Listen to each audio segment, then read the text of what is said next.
Hello बच्चों, myself Naveen Agarwal and I am chemistry tutor. तो हम लोग बच्चों इफेक्ट्स पढ़ रहे थे और इंडक्टिव इफेक्ट हम लोगों ने कंप्लीट कर लिया है। तो आज एक हम लोग इम्पोर्टेंट इफेक्ट पढ़ेंगे, सेकंड नंबर रेजोनेंस या मेसोमेरिक इफेक्ट, है ना। तो सेकंड इफेक्ट जो हम लोग पढ़ने वाले हैं वो है रेजोनेंस या फिर मेसोमेरिक इफेक्ट।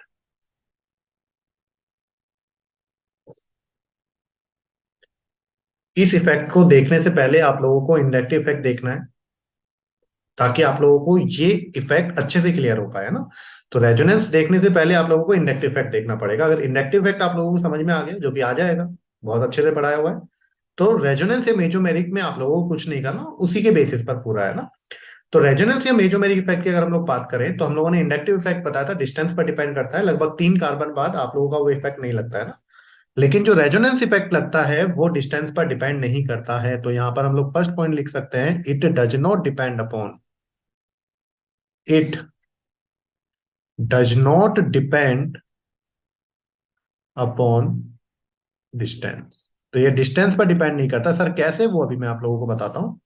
और सेकंड अगर हम लोग बात करें, तो जो रेजोनेंस या मेसोमेरिक इफेक्ट लगता है वो बेंजीन की ऑर्थो, अगर बेंजीन के ऊपर लगा हुआ है कोई ग्रुप, तो वो केवल ऑर्थो या पैरा पोजीशन पर ही लगेगा, है ना। तो रेजोनेंस इफेक्ट जो होता है, जो मेसोमेरिक इफेक्ट होता है, वो केवल ऑर्थो और पैरा पोजीशन पर लगता है, ना। तो ये जो इफेक्ट होगा applicable on ortho and para position, है ना। This effect is applicable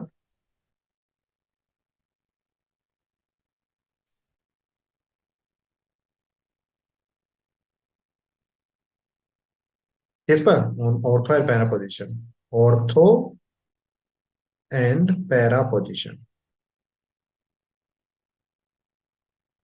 Meta पर नहीं लगता है, ना। तो यहां पर लिख दूं मैं, मेटा पर नहीं लगता, मेटा पे रेजोनेंस या मेसोमेरिक इफेक्ट नहीं लगता, नहीं लगता। अब जो नए बच्चे हैं उन्हें पता होना चाहिए ऑर्थो और मेटा और पैरा क्या होता है, जो मैं आप लोगों को पहले बता चुका हूं। जैसे मान लीजिए बच्चों, ये एक बेंजीन रिंग है ना। और बेंजीन रिंग पर यहाँ पर मान लीजिए कोई ग्रुप अटैच है। अब ये ग्रुप इलेक्ट्रॉन देने वाला भी हो सकता है और इलेक्ट्रॉन खींचने वाला भी हो सकता है, ना। कोई भी हो सकता है, इलेक्ट्रॉन डोनेटिंग या इलेक्ट्रॉन विड्रॉइंग। तो ये जो भी ग्रुप लगा होता है, इसकी जो एडजेसेंट पोजीशन होती है, ये वाली पोजीशन, इसे हम लोग बोलते हैं ऑर्थो। तो ये वाली पोजीशन जो एडजेसेंट पोजीशन होगी वो होगी ऑर्थो। जो नेक्स्ट पोजीशन होती है उसे हम लोग क्या बोलते हैं, मेटा, है ना। ये वाला भी क्या है, मेटा। और जस्ट अपोजिट जो पोजीशन होती है उसे हम लोग क्या बोलते हैं, पैरा। तो जो रेजोनेंस इफेक्ट होता है वो किस पोजीशन पर लगता है, बेंजीन रिंग की ऑर्थो और पैरा पोजीशन पर, मेटा पर नहीं लगता, इस पोजीशन पर नहीं लगेगा, इस पर नहीं लगेगा, है ना। तो यहां पर आप लोगों के दो इफेक्ट होते हैं, एक होता है बेटा प्लस आर या प्लस एम। मैंने बताया था, जो प्लस वाले होते हैं वो देने वाले होते हैं, ना। तो बेंजीन रिंग को जो इलेक्ट्रॉन देंगे वो ग्रुप, उन्हें बोलते हैं प्लस आर या प्लस एम। और जो बेंजीन रिंग से इलेक्ट्रॉन को विड्रॉ करेंगे, खींचेंगे, उन्हें बोलेंगे माइनस आर या माइनस एम, है ना। तो कौन कौन से प्लस एम या प्लस आर वाले ग्रुप होते हैं वो हम लोग यहाँ पर देखते हैं। तो सबसे पहले सेकंड में हम लोग ए पॉइंट पढ़ते हैं। तो ए पॉइंट की अगर हम लोग बात करें, तो ए पॉइंट हम लोग क्या पढ़ने वाले हैं, प्लस आर, या फिर हम लोग पढ़ने वाले हैं प्लस एम इफेक्ट, है ना। तो प्लस आर या प्लस एम इफेक्ट की अगर हम लोग बात करें, तो कौन कौन से ग्रुप होंगे जो इलेक्ट्रॉन डोनेट करेंगे रिंग को, तो वो कौन कौन से इलेक्ट्रॉन होंगे, एक होगा ओ माइनस जैसे। तो यहां पर हम लोग लिखते हैं ओ माइनस, ये बेंजीन रिंग पर लग जाए तो इलेक्ट्रॉन देगा, है ना। इसी तरीके से कौन होगा, Nr2। इसी तरीके से कौन होगा, NH2, है ना। ये इलेक्ट्रॉन देते हैं। इसी तरीके से कौन होगा, OH, OR, NH, COR और हेलोजन। ये सारे कौन से इफेक्ट शो करते हैं, प्लस एम या प्लस आर इफेक्ट शो करते हैं, ना। आपको कुछ भी याद ना हो तो अभी ये तीन ग्रुप याद रखो, NH2, OH और OR, NH2, OH और OR, NH2, OH और OR। बाकी हम लोग धीरे धीरे याद कर लेंगे। NH2, OH और OR ये तीनों ही कौन से शो करते हैं, प्लस एम। और हेलोजन भी कौन सा शो करता है, प्लस एम, है ना। तो NH2, OH और OR ये तीनों ही कौन सा शो करते हैं, प्लस एम। कौन से शो करते हैं, प्लस एम। कौन सा शो करते हैं, प्लस एम। और ये ऑर्डर भी याद करना है, सभी का याद करने की जरूरत नहीं है, पर आपको पता होना चाहिए NH2 का ज्यादा होता है किससे, OH से। OH का ज्यादा होता है किससे, OR से। NH2, OH, OR, NH2, OH, OR, ये प्लस आर या प्लस एम का ऑर्डर है, ना। अब जैसे हम लोग यहाँ पर पढ़ते हैं, मैंने बेंजीन रिंग पर क्या किया, मैंने बेंजीन रिंग पर क्या लगा दिया, OH लगा दिया। अब आपको पता है सभी को, बेंजीन रिंग पर अगर मैं OH लगा दूं तो इसे बोलते हैं फिनोल। क्या बोलते हैं? फिनोल। अब आपको पता है OH का कैसा होता है, देने वाला ग्रुप। तो यहाँ पर क्या है, लोन पेयर है। OH के पास, ऑक्सीजन के पास दो लोन पेयर है, मैंने एक लोन पेयर यहाँ पर शो किया है। तो यहाँ पर क्या हो गया, देखो, lone pair single double.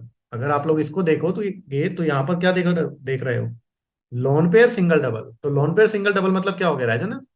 Resonance होगा तो क्या होगा बताओ, इस लोन पेयर के इलेक्ट्रॉन कहाँ जाएंगे आगे, क्योंकि देने वाला नेचर है।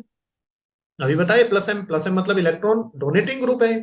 तो बेंजीन को इलेक्ट्रॉन देगा देगा, तो बताओ ये वाले बॉन्ड के इलेक्ट्रॉन जब यहाँ पर आएंगे तो इस कार्बन के कितने बॉन्ड हो जाएंगे, इस कार्बन के हो जाएंगे 5 बॉन्ड, क्योंकि चार ऑलरेडी है, एक आ गया, जो कि पॉसिबल नहीं। कार्बन मैक्सिमम कितने बॉन्ड बना सकता है, 4 बॉन्ड। तो इस बॉन्ड के इलेक्ट्रॉन कहाँ चले जाएंगे बच्चों, आगे। तो आगे चले जाएंगे तो यहाँ पर कैसी स्ट्रक्चर बनेगी, देखो। अब ऑक्सीजन ने अपने इलेक्ट्रॉन क्या किए, डोनेट किए, तो यहाँ पर डबल बॉन्ड आ गया, और O और H। अब ऑक्सीजन ने अपने इलेक्ट्रॉन दे दिए तो ऑक्सीजन पर कौन सा चार्ज आ गया, पॉजिटिव। और ये आगे वाले बॉन्ड के इलेक्ट्रॉन ले लिए तो यहाँ पर कौन सा चार्ज आ गया, नेगेटिव। और यहाँ पर दो बॉन्ड ऐसे के ऐसे, क्लियर है। अब वापस से देखो आगे से, negative single double. Negative single double मतलब क्या हो गया, रेजोनेंस। तो ये जो नेगेटिव वाला है अपने बॉन्ड के इलेक्ट्रॉन यहाँ डालेगा तो इस बॉन्ड के इलेक्ट्रॉन कहाँ जाएंगे, आगे। आगे आ जाएंगे तो बताओ क्या बनेगा यहाँ पर, अगर मैं देखता हूँ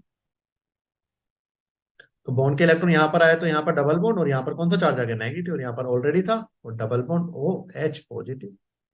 अब वापस से देखो, नेगेटिव सिंगल डबल मतलब क्या हो गया, ये नेगेटिव सिंगल डबल मतलब क्या हो गया, रेजोनेंस। तो ये बॉन्ड के इलेक्ट्रॉन यहाँ डालेगा तो इस बॉन्ड के इलेक्ट्रॉन कहाँ जाएंगे, आगे आ जाएंगे। आगे आगे तो बताओ क्या बनेगा यहाँ पर, ये बनेगा इस तरीके से। यहाँ पर कौन सा चार्ज आ गया, नेगेटिव, और double bond OH positive, clear. वापस से, नेगेटिव सिंगल डबल क्या हो गया, रेजोनेंस। और रेजोनेंस हो गया तो बताओ क्या होगा, ये अपने बॉन्ड के इलेक्ट्रॉन जब यहाँ डालेगा तो 5 बॉन्ड हो जाएंगे। तो ये अपने बॉन्ड के इलेक्ट्रॉन इसमें डालेगा तो ये वाले इलेक्ट्रॉन कहाँ चले जाएंगे, आगे, और आगे चले जाएंगे तो वापस से देखो वो फिनॉल बन गया,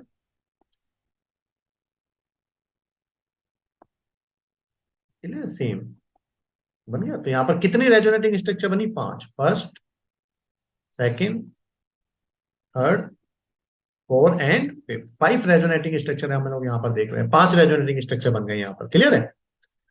तो जब क्या हुआ देखो, जब आपने बेंजीन रिंग पर OH लगाया, OH होता है इलेक्ट्रॉन डोनेटिंग ग्रुप, ये सारे इलेक्ट्रॉन डोनेटिंग ग्रुप है ना, प्लस एम या प्लस आर वाले कौन से होते हैं, इलेक्ट्रॉन डोनेटिंग ग्रुप।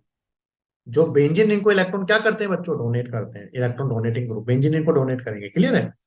अब यहाँ पर देखो आप लोग, अगर मैं यहाँ पर देखता हूं तो 5 5 बन गए। अब इलेक्ट्रॉन डोनेटिंग ग्रुप लगाया तो देखो नेगेटिव चार्ज कहाँ कहाँ पर आया, ये नेगेटिव चार्ज पहले कहाँ पर आ रहा है, ऑर्थो पर, फिर कहाँ आ रहा है, पैरा पर, फिर कहाँ पर आ रहा है, ऑर्थो पर। तो सेकंड स्ट्रक्चर में ऑर्थो पर है, थर्ड स्ट्रक्चर में पैरा पर है, और फोर्थ स्ट्रक्चर में ऑर्थो पर है। तो जब मैंने बेंजीन रिंग से इलेक्ट्रॉन देने वाले ग्रुप लगाए तो negative charge ortho para ortho position पर आ रहा है ना। तो ये जो प्लस आर ग्रुप्स होते हैं ये कैसे होते हैं, ऑर्थो पैरा डायरेक्टिंग। अब सुनना ध्यान से, नेगेटिव चार्ज कहाँ पर आया, ऑर्थो या पैरा पोजीशन पर। तो यहां पर मैंने क्या किया देखो, सही बच्चे समझना अभी जो मैं बनाना चाह रहा हूँ। जब मैंने बेंजीन रिंग पर कौन से ग्रुप लगाए, इलेक्ट्रॉन डोनेटिंग ग्रुप लगाए, इलेक्ट्रॉन डोनेटिंग ग्रुप जो इलेक्ट्रॉन डोनेट कर रहे हैं ना, जैसे ये ऊपर बनाए हुए हैं सारे। तो जो नेगेटिव चार्ज आ रहा है वो कहां पर आ रहा है, या तो ऑर्थो पर, या फिर पैरा पर, या फिर ऑर्थो पर। तो मान लीजिए अगर यहाँ पर कोई दूर से खड़ा हुआ इलेक्ट्रोफाइल देख रहा है, इलेक्ट्रोफाइल होता है ई पॉजिटिव, ये अभी हम लोग पढ़ेंगे है ना, इलेक्ट्रोफाइल क्या होता है, ई पॉजिटिव, इसको बोलते हैं ई पॉजिटिव को इलेक्ट्रोफाइल। पॉजिटिव मतलब ये खुद क्या है, इलेक्ट्रॉन की कमी है ना, डेफिशिएंसी है ना। तो मतलब ई पॉजिटिव जब देखेगा कि बेंजीन पर नेगेटिव चार्ज आ रहा है, खुश हो जाएगा ना। जब ई पॉजिटिव क्या देखेगा कि बेंजीन पर कौन सा चार्ज आ रहा है, नेगेटिव, तो खुश हो जाएगा कि नहीं हो जाएगा, क्योंकि अपोजिट अट्रैक्ट। तो इलेक्ट्रोफाइल जब देखेगा कि जब बेंजीन रिंग पर आपने डोनेटिंग ग्रुप लगा दे तो बेंजीन रिंग पर नेगेटिव चार्ज आ गया, तो ई पॉजिटिव का आना क्या हो गया, आसान हो गया है ना। तो इसलिए जब बेंजीन रिंग पर हम लोग इलेक्ट्रॉन डोनेटिंग ग्रुप लगा देते हैं तो आप लोगों का जो इलेक्ट्रॉन डोनेटिंग ग्रुप है वो बेंजीन रिंग को ऑर्थो पैरा डायरेक्टिंग बना देता है। ऑर्थो पैरा डायरेक्टिंग मतलब इलेक्ट्रोफाइल या तो ऑर्थो पोजिशन पर अटैक करेगा, या तो ये ई पॉजिटिव यहां पर आएगा, या फिर कहां पर आएगा, यहाँ पर। तो जो प्लस आर ग्रुप होते हैं, प्लस आर ग्रुप, वो कैसे होते हैं, ऑर्थो पैरा डायरेक्टिंग। किसके रेस्पेक्ट में हम लोग बात कर रहे हैं, इलेक्ट्रोफाइल के रेस्पेक्ट में, जो इलेक्ट्रोफाइल आ गया तो ऑर्थो पर या फिर पैरा, क्लियर है। और दूसरा क्या करते हैं, ये रिंग को एक्टिवेट कर देते हैं, एक्टिवेट द रिंग। रिंग को क्या कर दिया, एक्टिवेट। ऑब्वियस सी बात है, क्यों एक्टिवेट कर दिया, क्योंकि रिंग पर कौन सा चार्ज आ दिया, नेगेटिव। तो ई पॉजिटिव जल्दी आ जाएंगे कि नहीं आ जाएंगे, जितना ज्यादा नेगेटिव होगा। तो बेंजीन रिंग पर जितने ज्यादा देने वाले ग्रुप लगते हैं, जितना ज्यादा देने वाला ग्रुप लगेगा, बेंजीन रिंग उतनी ज्यादा इलेक्ट्रोफाइल के लिए क्या हो जाएगी, एक्टिवेट। ई पॉजिटिव उतनी जल्दी यहाँ पर आना जाएगा। क्लियर है? तो इलेक्ट्रोफाइल आएगा यहाँ पर। तो इसीलिए जो बेंजीन होती है वो कौन सी रिएक्शन देती है, ऐसे ही थोड़ा थोड़ा बढ़ा रहा हूँ आप लोगों को, आगे हम लोग पढ़ेंगे, अगर नहीं भी आता है तो कोई दिक्कत नहीं है। तो बेंजीन कौन सी रिएक्शन देती है, बेंजीन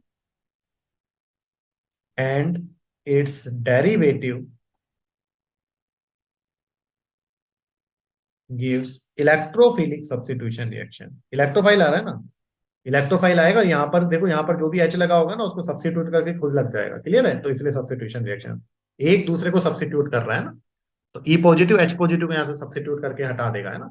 तो यहाँ पर आप लोग थोड़ा सा देखिए, अभी जो आप लोगों को समझ में आया, जब मैं प्लस आर या प्लस एम ग्रुप लगाऊंगा तो बेंजीन रिंग पर इलेक्ट्रॉन डेंसिटी बढ़ जाएगी।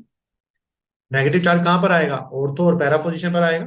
तो ऑर्थो पोजीशन पर इलेक्ट्रोफाइल का आना आसान हो जाएगा, ई पॉजिटिव आसानी से आ जाएगा। तो इसलिए इन्हें ऑर्थो पैरा डायरेक्टिव बोलते हैं, और एक्टिवेटिंग ग्रुप बोलते हैं, क्योंकि ये रिंग को एक्टिवेट कर देते हैं किसके लिए, टुवर्ड्स द इलेक्ट्रोफाइल, है ना। तो ये हो गया प्लस आर और प्लस एम। तो सबसे ज्यादा NH2, फिर OH और फिर OR, ये तो आप लोगों को पता होना चाहिए। क्लियर? नेक्स्ट ऐसे ही आता है माइनस आर और माइनस एम इफेक्ट, है ना। तो बी हम लोग यहां पर लेते हैं,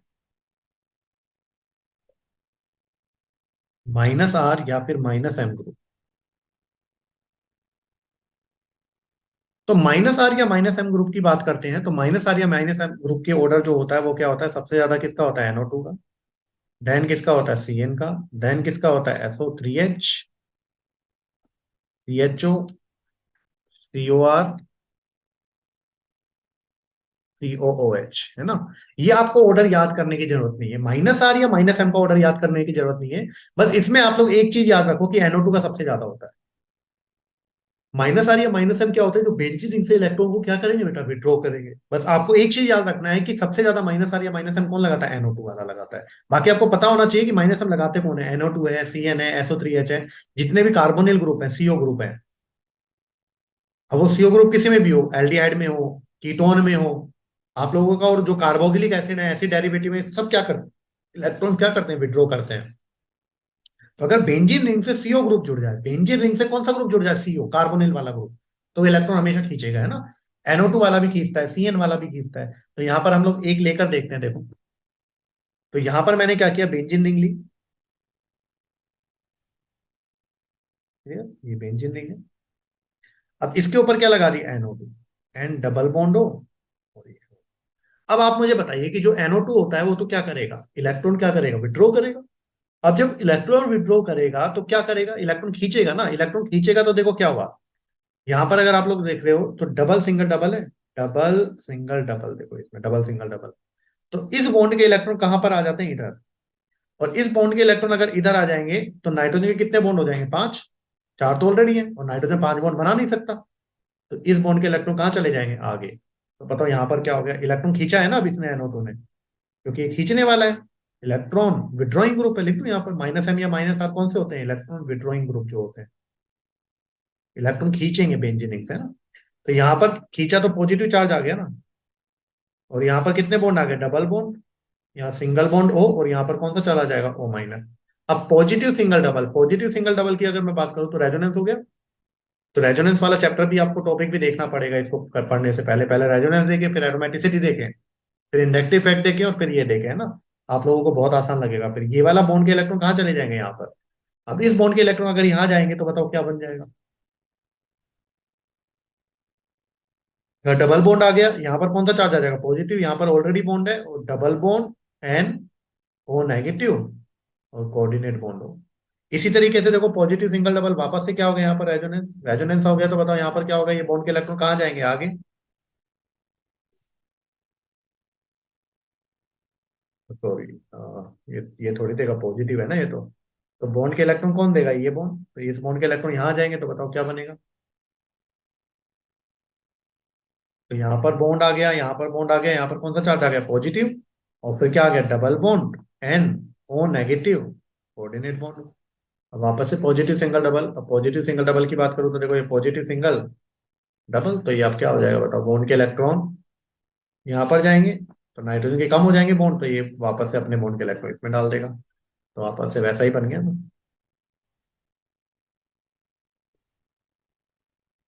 तो यहाँ पर अगर आप लोग देख रहे हैं, नहीं ये मैंने साइन गलत लगा दिया इसके, ये आप लोग सही करें। तो यहाँ पर इस तरीके से आएगा ना, और यहाँ पर क्या आ गया, एक सिंगल बॉन्ड रह गया एन, वापस से डबल बॉन्ड और ये ओ। तो कितनी स्ट्रक्चर बनी इसकी भी, 5 स्ट्रक्चर बनी, first second third fourth fifth. लेकिन अगर इन स्ट्रक्चर में आप लोग देख रहे हो, इन स्ट्रक्चर में अगर आप लोग देख रहे हो, तो बेंजीन रिंग पर कौन सा चार्ज आ रहा है, पॉजिटिव। तो जब खींचने वाला ग्रुप लगेगा, बेंजीन रिंग पर कौन सा ग्रुप लगेगा, खींचने वाला, इलेक्ट्रॉन विड्रॉइंग ग्रुप लगेगा। यहाँ पर मैंने लगाया इलेक्ट्रॉन विड्रॉइंग ग्रुप, खींचने वाला ग्रुप लगेगा। तो ऑर्थो और पैरा पोजीशन पर कौन सा चार्ज आ गया, पॉजिटिव। अब बताओ बेंजीन कौन सी रिएक्शन देता है, मैंने बताया था इलेक्ट्रोफाइल पास आता है। अब खुद सोचो, ई पॉजिटिव, जो ई पॉजिटिव जिसके पास इलेक्ट्रॉन कमी थी, यहां पर भी कमी है, आना चाहेगा कि नहीं आना चाहेगा। तो ई पॉजिटिव ऑर्थो और पैरा पोजीशन पर तो आना नहीं चाहेगा, क्योंकि ऑर्थो और पैरा पोजीशन पर ऑलरेडी कौन सा चार्ज है, पॉजिटिव। तो बेचारे को आना भी पड़ा तो कहां पर आएगा वो आएगा मेटा पोजीशन पर। क्यों आएगा मेटा पोजीशन पर, इलेक्ट्रोफाइल मेटा पोजीशन पर क्यों आए। अच्छा पहले तो ये बताओ कि जब मैंने खींचने वाला ग्रुप लगाया तो कहां पर आया, पॉजिटिव चार्ज ऑर्थो और पैरा पोजीशन पर। जब देने वाला लगाया था तो नेगेटिव चार्ज कहां पर आया था, ऑर्थो और पैरा पोजीशन पर। जितना ऑर्थो पर नेगेटिव आ रहा है उतना ही पैरा पर आ रहा है, उतना ही ऑर्थो पर आ रहा है। तो तभी तो कहा था कि जो रेजोनेंस इफेक्ट होता है वो किस पोजीशन पर लगता है, जो मेजोमेरिक इफेक्ट होता है वो किस पोजीशन पर लगता है, ऑर्थो और पैरा पोजीशन पर। किस पर लगता है, ऑर्थो और पैरा पोजीशन पर। देखो नेगेटिव चार्ज भी ऑर्थो पैरा पर आ रहा है, और यहाँ पर जब खींचने वाला लगा तो पॉजिटिव चार्ज भी ऑर्थो पैरा पर आ रहा है। लेकिन अब यहाँ पर अगर इलेक्ट्रोफाइल आता है, बाहर से कोई अटैक होता है इलेक्ट्रोफाइल का, ई पॉजिटिव का, तो पॉजिटिव पॉजिटिव पास हो जाएगा नहीं। तो एटलीस्ट मेटा पर नेगेटिव नहीं है तो पॉजिटिव तो भी तो नहीं है। तो यहाँ पर जो माइनस आर ग्रुप होता है, जो माइनस आर ग्रुप होगा, जो माइनस आर ग्रुप होगा, वो कैसा होगा बताओ, मेटा डायरेक्टिंग। क्योंकि इलेक्ट्रोफाइल का अटैक कहां पर कराएगा, मेटा पोजीशन पर, मेटा। अब बच्चे सोच रहे होंगे सर न्यूक्लियोफाइल क्यों नहीं आया, यहाँ पर पॉजिटिव चार्ज आ रहा है। नहीं, न्यूक्लियोफिलिक सब्स्टिट्यूशन रिएक्शन नहीं देते हैं। जो बेंजीन होगा हमेशा इलेक्ट्रोफिलिक सब्स्टिट्यूशन रिएक्शन देगा, वही आएगा, है ना, मेटा डायरेक्टिंग। और ये बताओ क्या हुआ, जब मैंने इलेक्ट्रॉन विड्रॉइंग ग्रुप लगा दिया, खींचने वाला ग्रुप लगा दिया, तो अब रिंग डीएक्टिवेट हो गई है टुवर्ड्स इलेक्ट्रोफाइल। क्योंकि रिंग पर कौन सा चार्ज आ गया, पॉजिटिव, और आ भी कौन रहा है, पॉजिटिव। तो रिंग एक्टिवेट हो गई, डीएक्टिवेट हो गई, तो डीएक्टिवेट हो गई, तो माइनस आर ग्रुप क्या कर देते हैं, डीएक्टिवेटिंग ग्रुप है, ये रिंग को डीएक्टिवेट कर देते हैं। किसके टुवर्ड्स, इलेक्ट्रोफाइल के टुवर्ड्स। तो ये कैसे ग्रुप है, डीएक्टिवेटिंग। ये कैसे ग्रुप है, deactivating.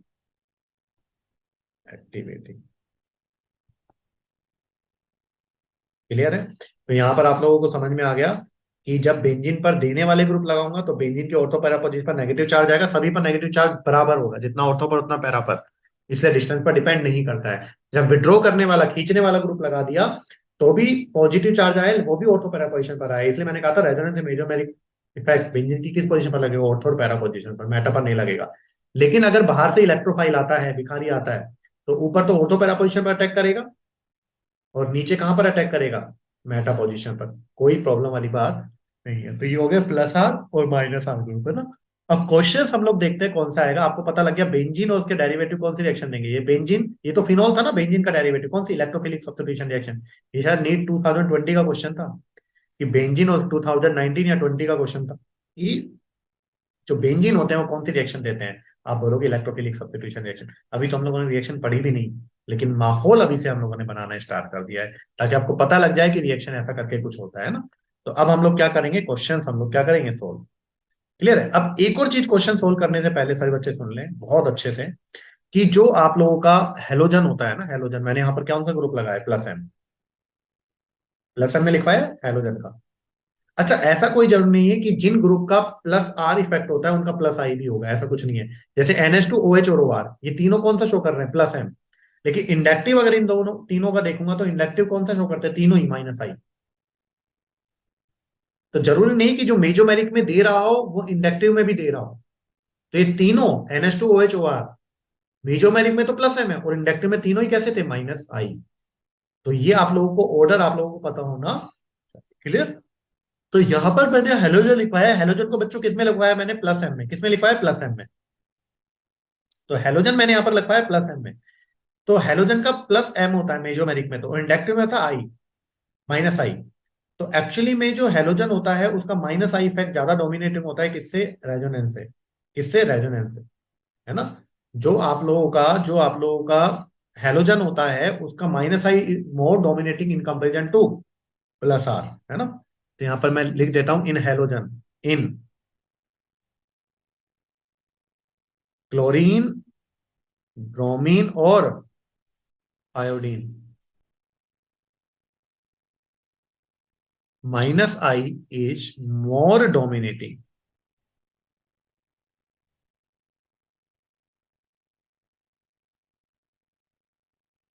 than, -I is more dominating than +R। तो अगर क्लोरीन, ब्रोमीन और आयोडीन की बात करें तो क्लोरीन, ब्रोमीन, आयोडीन का जनरली हम लोग कौन सा इफेक्ट डोमिनेटिंग देखेंगे? -I, किससे? +R से। और वैसे कौन सा डोमिनेटिंग होता है बाकी सभी के लिए? Resonance effect is more dominating than inductive effect, है ना। तो क्लोरीन, ब्रोमीन और आयोडीन का तो -I ज्यादा डोमिनेटिंग होता है, लेकिन बाकी सभी में हम लोग क्या देखेंगे? सबसे ज्यादा डोमिनेटिंग की अगर मैं बात करूं, तो डोमिनेटिंग की अगर मैं बात करूं तो सबसे ज्यादा डोमिनेटिंग इफेक्ट होता है, वो होता है रेजोनेंस इफेक्ट। उसके बाद होता है हाइपर कॉन्जुगेशन, ये मैंने पढ़ाया नहीं अभी, आप लोगों को आ जाएगा अभी, हाइपर कॉन्जुगेशन इफेक्ट। और सबसे कम होता है इंडक्टिव। तो जब भी हम लोग कोई क्वेश्चन सोल्व करेंगे तो सबसे पहले किसको चेक करेंगे? रेजोनेंस को, फिर किसको चेक करेंगे? हाइपर कॉन्जुगेशन को, फिर किसको चेक करेंगे? इंडक्टिव को। क्योंकि सबसे ज्यादा डोमिनेटिंग होता है रेजोनेंस, उससे कम हाइपर और इससे कम इंडक्टिव। लेकिन क्लोरीन, ब्रोमीन, आयोडीन के केस में कौन ज्यादा डोमिनेटिंग होता है? इंडक्टिव। किससे? रेजोनेंस से, है ना। Inductive is more dominating than resonance. बाकी हर केस में रेजोनेंस होता है ना। तो यहाँ पर हम लोग क्वेश्चन सोल्व करते हैं, वो देखिए आप लोग किस तरीके से। तो इसको नोट कर लो एक बार जल्दी से, कि जो रेजोनेंस इफेक्ट होता है डिस्टेंस पर डिपेंड नहीं करता। जितना नेगेटिव ऑर्थो पर आएगा उतना नेगेटिव पैरा पर आएगा, जितना पॉजिटिव ऑर्थो पर आएगा उतना ही पॉजिटिव किस पर आएगा? पैरा पर आएगा। बेंजीन उसके डेरिवेटिव कौन सी रिएक्शन देते हैं? Electrophilic substitution reaction.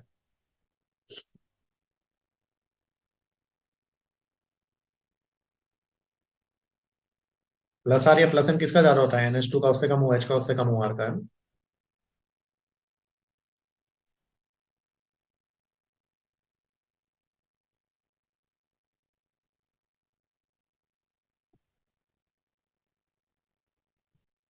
तो ये जो हम लोग देख रहे हैं एक्टिवेटिंग और डीएक्टिवेटिंग ग्रुप, वो टुवर्ड्स क्या देख रहे हैं? Electrophile, towards electrophile. क्लियर?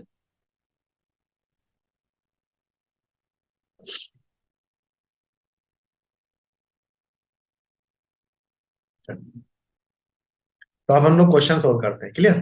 तो क्वेश्चन देखें। तो सबसे पहला क्वेश्चन हमारे पास है कि मैंने आप लोगों को यहाँ पे इंजीनियरिंग दी और क्या लगा दिया? CH2 positive, carb cation. और मैंने आपको बताया था जो कार्ब कैटायन होता है वो कैसा होता है बच्चों? गरीब, है ना। इलेक्ट्रॉन की डेफिशिएंसी होती है ना। अब गरीब कब स्टेबल होंगे? आप बताओ, गरीब कब स्टेबल होंगे, भिखारी कब स्टेबल होंगे? जब उनको देने वाला ग्रुप लगेगा या खींचने वाला? देने वाला। आप लोग गरीब हो, तो जब कोई पैसा देने वाला आएगा, क्लियर है, तभी तो स्टेबल होगे। तो कार्ब कैटायन क्या होता है? गरीब। तो जब कोई इलेक्ट्रॉन देने वाला आएगा तो मजा आ जाएगा ना, और इलेक्ट्रॉन खींचने वाला आ गया तो दुखी हो जाएगा बेचारा ही। तो यहाँ पर देखो, मैं यहाँ पर कुछ बनाता हूँ, CH2 पॉजिटिव और CH2, है ना। तो यहाँ पर हम लोगों ने, मान लीजिए यहाँ पर मैंने बनाया OCH3, यहाँ मैंने बनाया NO2, यहाँ मैंने बनाया क्या? CH3, और यहाँ पर मैंने बना दिया Cl। क्लियर है? इनको मैंने लिखा A B C D और E। अब आप लोगों को बच्चों इसमें क्या बताना है? स्टेबिलिटी ऑर्डर बताना है। क्या बताना है इसमें? Stability order. तो स्टेबिलिटी ऑर्डर की अगर मैं बात करूं तो स्टेबिलिटी ऑर्डर कैसे निकालोगे? मैंने कहा था स्टेबिलिटी कार्बोकेटन का भी स्टेबल होगा जब देने वाला है खींचने वाला, ऑब्वियस सी बात है, देने वाला ग्रुप आ गया ना। अब ये देखो, यहां पर आप लोगों को सारे कार्बोकेटायन है। अब कैटायन की किस पोजीशन पर लगा हुआ है ग्रुप? पैरा पोजीशन पर। तो ऑर्थो और पैरा पोजीशन पर मैंने कहा था रेजोनेंस लगाना है, मेटा पर नहीं लगाना है, ऑर्थो और पैरा पर। तो ये जो OCH3 ग्रुप है, ये जो OCH3 ग्रुप है, इसका कौन सा होता है? OR ग्रुप है। OR, CH3 मतलब R, OR कौन सा होता है? +R। फिर कौन सा ग्रुप है यहाँ पर? NO2। NO2 ग्रुप कौन सा होता है? -R। -R या -M। CH3 ग्रुप कौन सा होता है? अभी मैंने पढ़ाया नहीं है, लेकिन जब बेंजीन पर CH3 लगेगा तो ये हाइपर कॉन्जुगेशन शो करेगा। कौन सा शो करेगा? Hyper conjugation. हाइपर में भी +H करके जो देगा, है ना, हाइपर कॉन्जुगेशन। तो आपको पता लग गया बेंजीन रिंग पर जब CH3 लग जाएगा तो हाइपर कॉन्जुगेशन। ये नेक्स्ट वाला लेक्चर इसी का ही होगा, तो थोड़ा थोड़ा आप लोगों को माहौल बना रहा हूं मैं, है ना।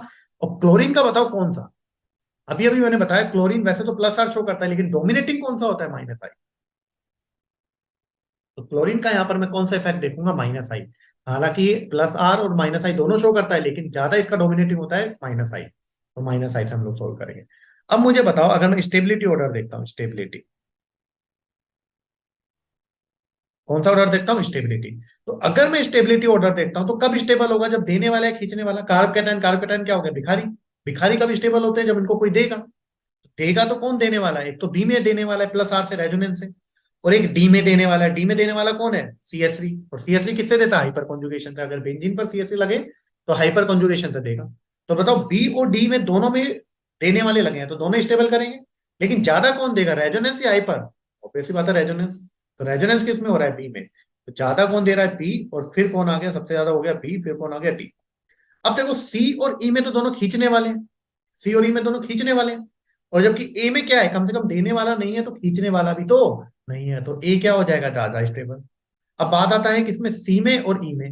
अब सी और ई दोनों खींच रहे हैं, कौन ज्यादा खींचेगा, रेजोनेंस से ज्यादा खींचेगा, माइनस आर ज्यादा इफेक्टिव होता है माइनस आई से। तो अब बताओ, आप लोग गरीब हो, एक आप लोग एक आप लोगों से 1,000 रुपए मांगता है और एक 1 लाख रुपए मांगता है।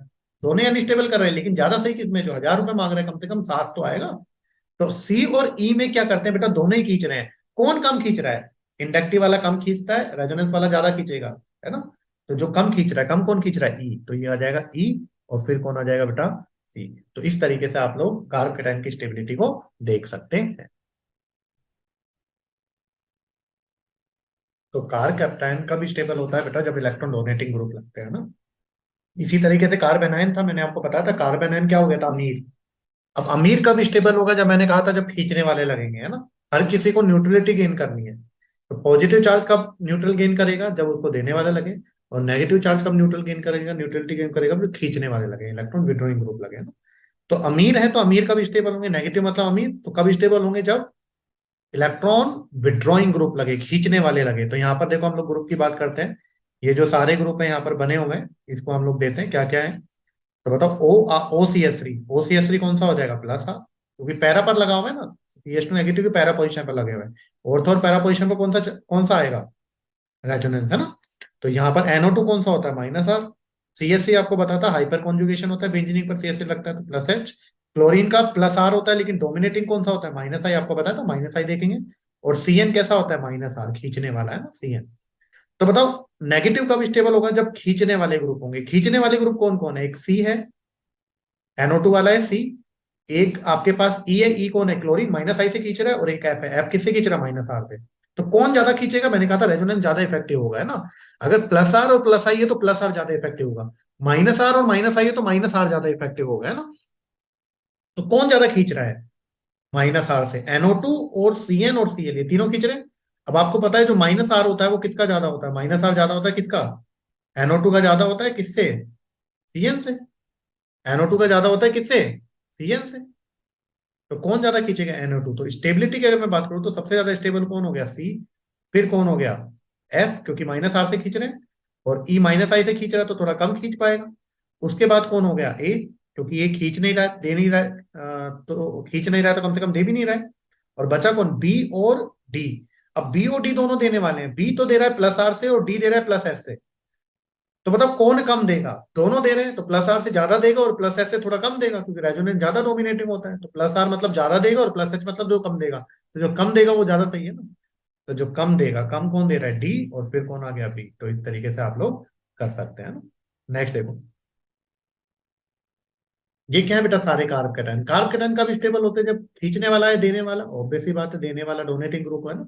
अब मैंने क्या कहा था, अगर आपको याद हो, देखो यहाँ पर OR, बेंजीन पर OR मतलब कौन सा, रेजोनेंस लगेगा। ये ऑर्थो पर है, ये मेटा पर है, और ये कौन सा है, पैरा पर। मैंने कहा था रेजोनेंस हमेशा लगता है ऑर्थो और पैरा पोजिशन पर। तो ऑर्थो और पैरा पोजिशन पर लगेगा तो एक तो ये हो गया प्लस आर, और पैरा वाला हो गया प्लस आर। OR का ग्रुप होता है ना प्लस आर।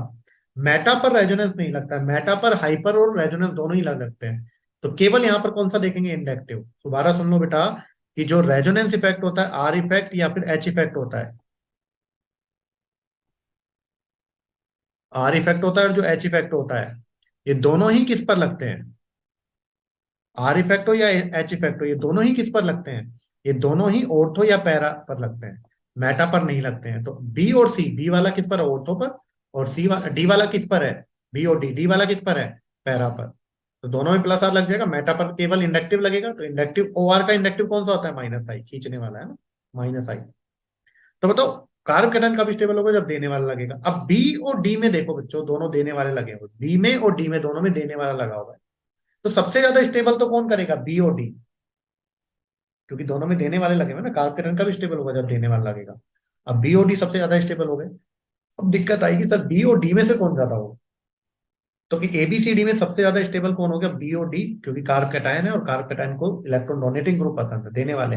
दे कौन रहा है, बी भी दे रहा है और डी भी दे रहा है। अब देखो रेजोनेंस डिस्टेंस पर डिपेंड नहीं करता, तो जितना बी वाला दे रहा होगा उतना ही डी वाला दे रहा होगा प्लस आर से। तो अब फंस गए ना। अब बी और डी में रेजोनेंस से दे रहे हैं और दोनों ही सेम दे रहे हैं, क्योंकि डिस्टेंस पर डिपेंड नहीं करता। तो जब आप लोग फंस जाएं रेजोनेंस से ऑर्डर नहीं निकल पा रहा, तो इंडक्टिव पर चलेंगे। मुझे ये पता है आंसर बी या डी में से कोई होगा, इन दोनों में से ज्यादा स्टेबल करेंगे, क्योंकि दोनों ही रेजोनेंस से दे रहे हैं। अब इनमें से नहीं बता पा रहा हूं कि कौन सा ज्यादा दे रहा है कौन कम दे रहा है, तो हम लोग यहां पर चलेंगे इंडक्टिव से। जब फंस जाए तो किस पर आ जाएंगे, इंडक्टिव पर। तो ओ आर का कौन सा होता है, माइनस आई। फंस गए तो आ रहा हूं मैं यहाँ पर, बी और डी जीतेगा आपको पता है, माइनस आई। अब देखो बी में तो माइनस आई ग्रुप जस्ट पास में लगा हुआ है, इंडक्टिव है डिस्टेंस पर डिपेंड करता है। तो बी में तो जो बी वाला है उसमें माइनस आई जस्ट पास में लगा हुआ है, तो खींचेगा ना ज्यादा।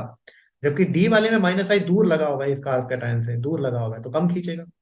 तो बी और डी का वैसे रेजोनेंस इम्पैक्ट दोनों डोमिनेटिंग है, तो दोनों ही दे रहे हैं। लेकिन दोनों में से ज्यादा कौन सा सही होगा, तो हम लोग कंपेयर नहीं कर पाए, तो इनके इंडक्टिव पर आए। तो इंडक्टिव से कौन कम खींच रहा है, ओ आर का प्लस आर होता है और माइनस आई होता है। तो कौन कम खींच रहा है, डी वाला, क्योंकि डी वाला दूर है ना, तो कम खींचेगा। इंडक्टिव डिस्टेंस पर डिपेंड करता है ना। तो सबसे ज्यादा स्टेबल कौन हो गया बताओ। तो सबसे ज्यादा स्टेबल की बात करूं तो डी, और फिर कौन हो गया, बी। अब बताओ ए और सी। ए और सी की बात करूं तो सी में तो बताओ कौन सा है, खींचने वाला माइनस आई है, और ए में कम से कम दे नहीं रहा, तो खींच भी तो नहीं रहा। तो कौन हो जाएगा, ए, और सी में तो खींच रहा है ना, तो फिर सी हो जाएगा। तो इस तरीके से आप लोग कर सकते हैं। तो ये स्टेबिलिटी ऑर्डर हो गया किसका बेटा, कार्ब कैटायन का और कार्ब एनायन का। नोट कर लो।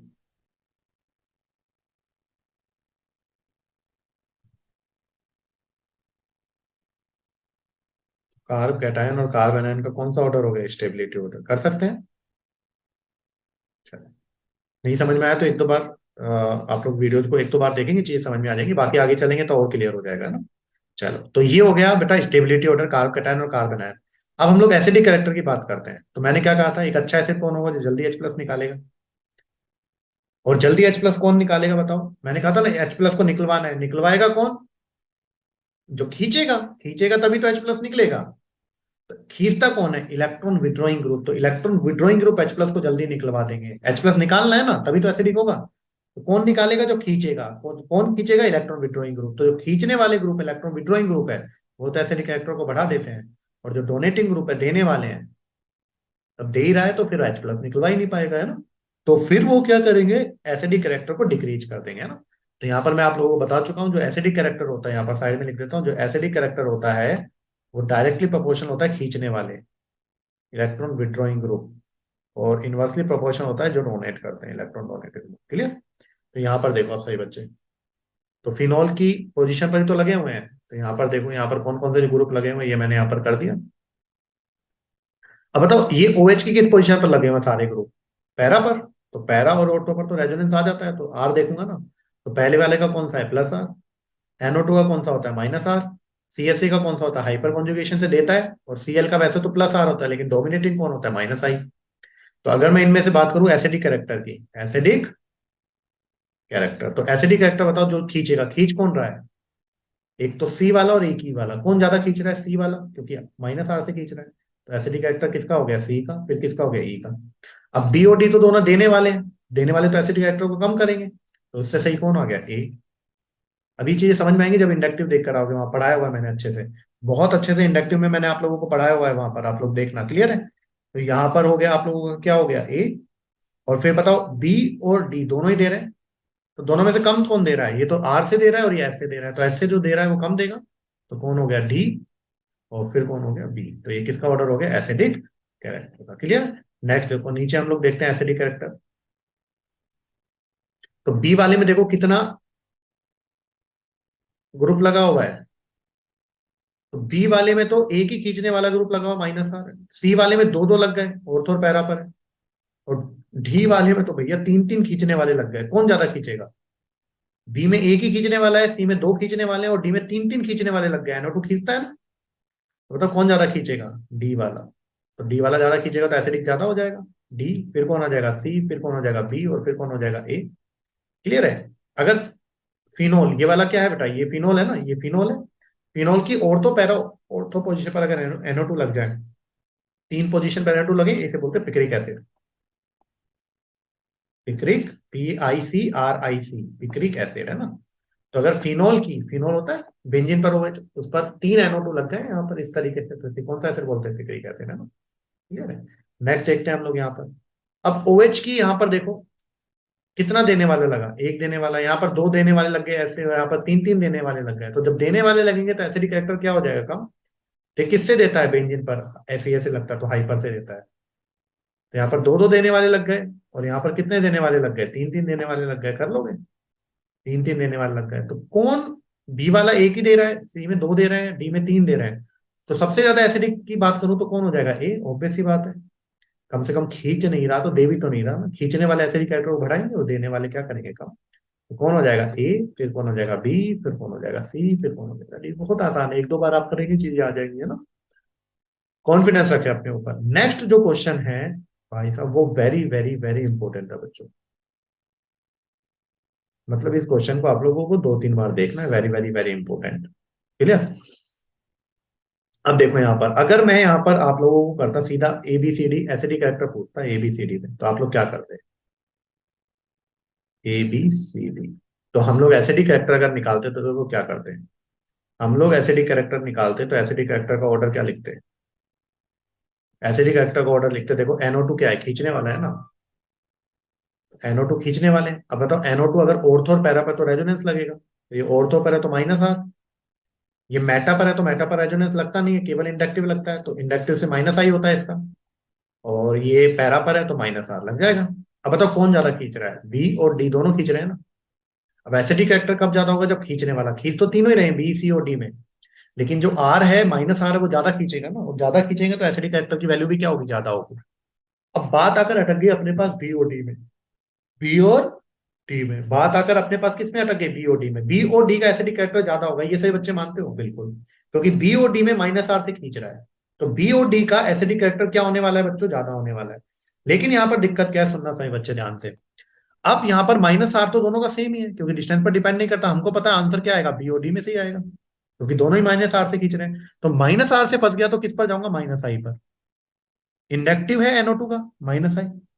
अब बताओ, एक तो बी में तो क्या है, NO2 बगल में रखा हुआ है तो ज्यादा खींचेगा, इंडक्टिव डिस्टेंस पर डिपेंड करता है, तो बी वाला तो क्या करेगा, NO2 ज्यादा खींचेगा, और डी वाला क्या खींचेगा, कम। तो कौन ज्यादा एसिडिक होगा, जो ज्यादा खींचेगा। तो एसिडिक फैक्टर हमारे हिसाब से कौन आना चाहिए, बी, और फिर कौन हो गया, डी, क्योंकि बी और डी जीते दोनों -R से बच गए तो -I में गए। फिर कौन हो गया, सी, और फिर कौन हो गया, ए। तो हमारे हिसाब से एसिडिक फैक्टर का ऑर्डर ये आना चाहिए। लेकिन मजे की बात है, ये गलत है, सावधान, ये गलत है ना।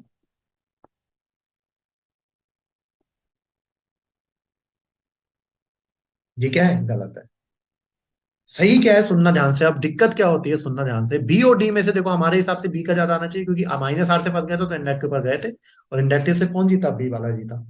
लेकिन अगर मैं यहाँ पर देखूं तो बेटा, ये जो फिनोल है, फिनोल की ऑर्थो पोजीशन पर नाइट्रो ग्रुप लगा हुआ है, फिनोल की ऑर्थो पोजीशन पर कौन सा ग्रुप लगा हुआ है, नाइट्रो। तो इसे बोलते हैं ऑर्थो नाइट्रोफिनोल। क्या बोलते हैं, ऑर्थो नाइट्रोफिनोल। तो यहाँ पर देखो सही बच्चे, अगर मैं यहाँ पर बात करता हूँ फिनोल की ऑर्थो पोजीशन पर कौन सा ग्रुप लगा हुआ, नाइट्रो ग्रुप, तो ये OH और ये NO2, इसे बोलते हैं ऑर्थो नाइट्रोफिनोल। ऑर्थो नाइट्रोफिनोल, ये क्या होता है बच्चों, ऑर्थो नाइट्रोफिनोल ना। तो यहां पर क्या हो जाती है, अगर आप लोग देख पा रहे हैं, तो यहां पर पार्शियल पॉजिटिव, यहां पर पार्शियल नेगेटिव, यहां पर पार्शियल नेगेटिव, यहां पर पार्शियल पॉजिटिव, और यहां पर कौन सी बॉन्डिंग हो जाती है। अब बच्चों मुझे एक बात बताओ, यहां पर H बॉन्डिंग हो गई। अब सुनना ध्यान से सही बच्चे, बहुत ध्यान से। बी और डी का ज्यादा होना चाहिए था, आपको पता है, क्योंकि दोनों ही -R से खींचे रहे, बी और डी में, और तो पैरा पर लगे हुए हैं, तो बी और डी का एसिडिक कैरेक्टर ज्यादा होगा, नो डाउट। लेकिन बी और डी में अगर मैं इंडक्टिव पर गया था, फिर रेजोनेंस से नहीं पता लग रहा था, बी का ज्यादा आ रहा था। लेकिन यहाँ पर बी में क्या हो गया, ऑर्थोनाइट्रोफिनॉल में हाइड्रोजन बॉन्डिंग। अब जब हाइड्रोजन बॉन्डिंग हो गई, तो ये हाइड्रोजन इस ऑक्सीजन के साथ मजे में है ना। तो अब ये हाइड्रोजन ऑक्सीजन दोनों के बीच में बॉन्ड बन गया है, तो क्या ये H निकालेगा क्या, नहीं निकालेंगे ना, ऑब्वियस ही बात है, बी और डी का ज्यादा होगा। लेकिन बी और डी को कंपेयर कर रहा हूं मैं, तो बी और डी में से होना चाहिए था किसका ज्यादा, बी का। लेकिन अब किसका होगा, बी में होगी हाइड्रोजन बॉन्डिंग, और हाइड्रोजन बॉन्डिंग होने की वजह से अब ये H निकालना मुश्किल हो गया। तो अगर मैं एसिडिक कैरेक्टर की बात करूं, अगर यहाँ पर एसिडिक कैरेक्टर की बात करूं तो बी और डी में किसका ज्यादा हो जाएगा, डी का, और बी का क्या कम हो जाएगा, कम हो जाएगा। बी और डी का ही ज्यादा होगा माइनस आर से, लेकिन बी और डी में से अब डी का ज्यादा होगा और बी का कम होगा, कम होगा। और बी का कम क्या होगा, ड्यू टू एच बॉन्डिंग। और फिर तो जो है सी और फिर क्या है डी, ये क्या हो गया, करेक्ट। तो इसको बच्चों आप लोग बार बार देख कर जाना, ये क्वेश्चन आने के चांसेस है, तो गलत मत कर देना। तो आप लोग जो बाकी सारे क्वेश्चन है वो तो एक बार में ही हो जाएंगे, लेकिन ये वाला क्वेश्चन आप लोगों को अच्छे से देखना है, क्लियर है। इसको बार बार आप लोगों को देख कर जाना है, आपके पास ऑप्शन नहीं है ना। तो बी और डी में से बी का ज्यादा होना चाहिए था, लेकिन निकला किसका ज्यादा, डी का, क्योंकि बी में कौन सी बॉन्डिंग होगी, हाइड्रोजन बॉन्डिंग, जिससे एच निकलना मुश्किल हो गया। नेक्स्ट बताओ, कार्बोक्सिलिक एसिड का भी एसिडिक कैरेक्टर। अब अल्कोहल और एसिड दोनों ही क्या होते हैं, एसिडिक कैरेक्टर कब ज्यादा होंगे, जब इलेक्ट्रॉन विड्रॉइंग ग्रुप खींचने वाले लगे। तो यहाँ पर देख लो कौन कौन सा ग्रुप लगा हुआ है, पहले यहाँ पर हम लोग देख लेते हैं। बताओ, सी एच थ्री कौन सा हो गया, प्लस एच। NO2 कौन सा हो गया, माइनस आर। OCH3 कौन सा हो गया, प्लस आर। क्लोरीन का वैसे प्लस आर होता है, लेकिन डोमिनेटिंग कौन सा होता है, माइनस आई।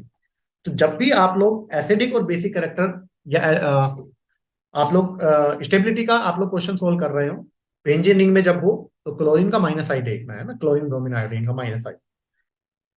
तो यहाँ पर बताओ, एसिडिक कैरेक्टर कब ज्यादा होंगे, एसिडिक कैरेक्टर कब ज्यादा होंगे, जब खींचने वाला कौन है, एक तो सी और एक ई। तो सी वाला ज्यादा खींच रहा है क्योंकि माइनस आर से खींच रहा था, एसिडिक कैरेक्टर हो गया सी का, फिर किसका हो गया, ई का। अब फिर किसका हो गया, ए का, क्योंकि दे खींच नहीं रहा तो दे भी नहीं रहा। अब बी और डी दोनों देने वाले हैं, कौन कम देने वाला, हाइपर से कम दूंगा और आर से ज्यादा दूंगा। तो हाइपर से कम दूंगा तो ये हो जाएगा बी, और फिर कौन हो जाएगा, डी। तो मुझे लगता है इसमें कोई प्रॉब्लम नहीं है। इस तरीके से क्वेश्चन को क्या कर सकते हैं, सोल्व कर सकते हैं। तो एसिडिक कैरेक्टर के क्वेश्चन इस तरीके से आप लोग क्या कर लेंगे, सोल्व। तो ये आप लोग एसिडिक कैरेक्टर के क्वेश्चन को क्या कर लेना, एक क्वेश्चन को इंपोर्टेंट कराए उसको 2-3 बार कर लेना।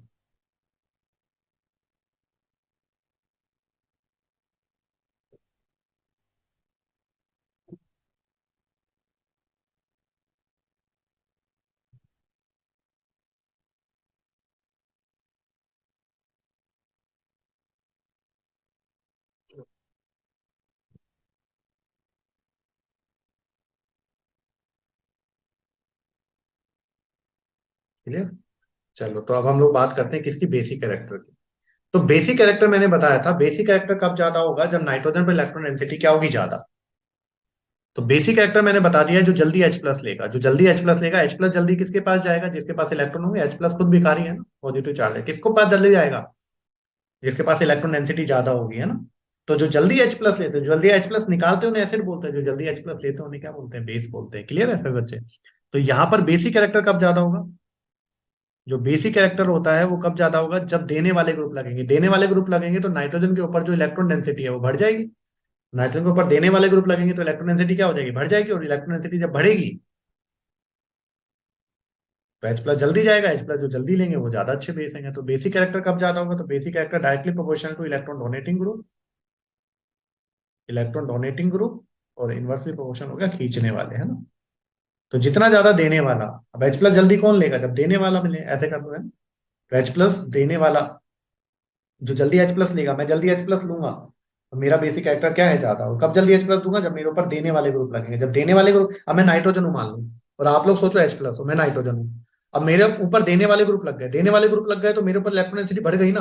तो आप जल्दी आओगे ना H प्लस हो तो मेरा बेसिक कैरेक्टर क्या हो जाएगा, ज्यादा, है ना। तो यहाँ पर देखो, ये सब कुछ मैं पढ़ा चुका हूँ, आप लोग ये ग्रुप लगे हुए हैं। तो आप लोग सोचो किसका ज्यादा होगा, किसका कम होगा। OCH3 मतलब कैसा होता है, माइनस आर या प्लस आर। प्लस आर देने वाला, ये कैसा है, माइनस आर। ये हाइपर से देगा और ये माइनस आई से खींचेगा। तो बताओ बेसिक कैरेक्टर कब ज्यादा होंगे, जब देने वाले कौन कौन है, एक तो बी है और एक डी है। कौन ज्यादा दे रहा है, रेजोनेंस से ज्यादा देगा।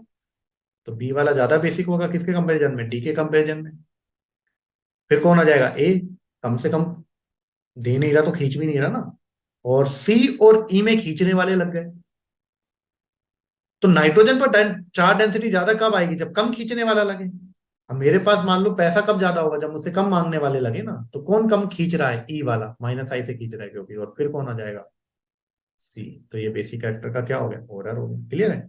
नेक्स्ट देखो यहाँ पर, सही बच्चे अब इसको अच्छे समझना। देखो नाइट्रोजन के पास कितने इलेक्ट्रॉन होते हैं,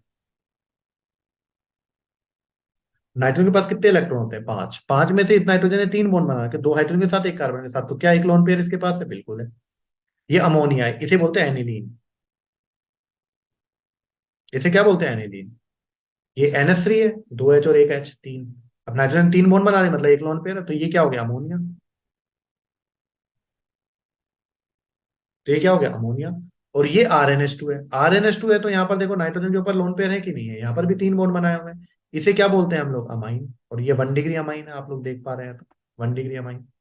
अब बताना है इन तीनों में से किसका बेसिक कैरेक्टर क्या होगा, ज्यादा होगा। तो तीनों में से अगर मैं बेसिक कैरेक्टर की बात करूं, तो तीनों में से बेसिक कैरेक्टर किसका ज्यादा होगा, सुनना ध्यान से। यहाँ पर बताओ, ये जो नाइट्रोजन का लोन पेयर, नाइट्रोजन के पास लोन पेयर, इसके पास भी, इसके पास भी, और इसके पास भी नाइट्रोजन का लोन पेयर है। लेकिन अगर आप लोग देख रहे हैं कि ये लोन पेयर है, lone pair single double, lone pair single double, यहाँ पर रेजोनेंस में जा रहा है, तो ये लोन पेयर घूमने फिरने चला गया ना, रेजोनेंस में गया। तो ये लोन पेयर लोकलाइज है, डीलोकलाइज है, डीलोकलाइज, क्योंकि ये लोन पेयर घूमने चला गया है रेजोनेंस में। तो ये जो लोन पेयर है, ये जो लोन पेयर है, ये कैसा है, डीलोकलाइज। तो लोन पेयर कैसा है बच्चों, डीलोकलाइज। डीलोकलाइज का मतलब क्या है, कि जो घूमने चला गया, घूमने चला गया ना। यहां पर बताओ, ये लोन पेयर घूमने जाएगा, नहीं घूमने जाएगा, तो ये वाला लोन पेयर कैसा है, लोकलाइज, कहीं घूमने के चांस ही नहीं है। और ये वाला भी कहीं घूमने नहीं जा रहा है, तो ये भी कैसा है, लोकलाइज। अब बताओ, जो H प्लस अगर यहाँ पर खड़ा हुआ है, आप लोग H प्लस हो यहाँ पर, हम लोग खड़े हुए हैं, खड़े होकर देखेंगे तीनों को, एनिलीन को देखो, अमोनिया को देखो और अमाइन को देखो। तो क्या H प्लस एनिलीन के पास जल्दी जाना चाहेगा, नहीं। क्योंकि एनिलीन का लोन पेयर है, वो घूमने चला गया है। H प्लस किसके पास जाना चाहेगा, जहां पर क्या हो बेटा, इलेक्ट्रॉन हो ना, डेंसिटी ज्यादा हो। तो एनिलीन का लोन पेयर जो इलेक्ट्रॉन डेंसिटी है, वो तो घूमने चली गई, तो नाइट्रोजन के पास हर समय रहेगी नहीं। जबकि अमोनिया और अमाइन की अगर मैं देखूं, तो लोन पेयर हमेशा उसी के पास है। तो ये किसको देखकर ज्यादा खुश होगा, तो ये जो H प्लस है, वो अमोनिया और अमाइन को देखकर खुश होगा। अमोनिया और अमाइन में से भी किसको देखकर खुश होगा, अमाइन में देखो देने वाले ग्रुप और लग गए, एल्काइल ग्रुप मैंने बताया था आपको, देने वाले ग्रुप और लग गए। तो यहां पर इलेक्ट्रॉन डेंसिटी नाइट्रोजन के ऊपर बहुत ज्यादा हो जाएगी, इलेक्ट्रॉन डेंसिटी बहुत ज्यादा हो जाएगी, किसमें, अमाइन में। तो बताओ H प्लस किसके पास जाना चाहेगा, जिसके पास इलेक्ट्रॉन डेंसिटी ज्यादा है। तो सबसे पहले अमाइन जाना चाहे, जो H प्लस है वो जाना चाहेगा अमाइन के पास, उसके बाद अमोनिया के बाद, और उसके पास बाद एनिलीन के पास। तो सबसे जल्दी H प्लस कौन लेगा, अमाइन। तो वो ज्यादा बेसिक होगा जो जल्दी H प्लस लेगा, फिर अमोनिया और फिर एनिलीन। तो ये बोर्ड का एक बहुत अच्छा क्वेश्चन है, जो 12th बोर्ड में पढ़ रहे हैं उनके लिए एक बहुत अच्छा क्वेश्चन है, जो कि बोर्ड में आप लोगों के अमाइन चैप्टर में दिया हुआ है, कि why ammonia is more basic than aniline. ये दिया हुआ है, ये क्वेश्चन पूछा जा सकता है बोर्ड में, why ammonia is more basic than aniline. तो यहाँ पर आप लोग क्या बोल दोगे, आप लोग इसलिए बोल दोगे क्योंकि जो अमोनिया है उसमें नाइट्रोजन का लोन पेयर कैसा है, लोकलाइज्ड। और जबकि यहाँ पर कैसा है, एनिलीन में डीलोकलाइज्ड। तो अमोनिया के पास चार्ज डेंसिटी क्या है बच्चों, ज्यादा है, और चार्ज डेंसिटी ज्यादा है, तो H प्लस जल्दी आना चाहेगा। तो ये किसका ऑर्डर हो गया बेटा, बेसिक कैरेक्टर का। किसका ऑर्डर हो गया, बेसिक कैरेक्टर का। कोई दिक्कत वाली बात नहीं, इस तरीके से बेसिक कैरेक्टर आप लोग निकाल सकते हैं।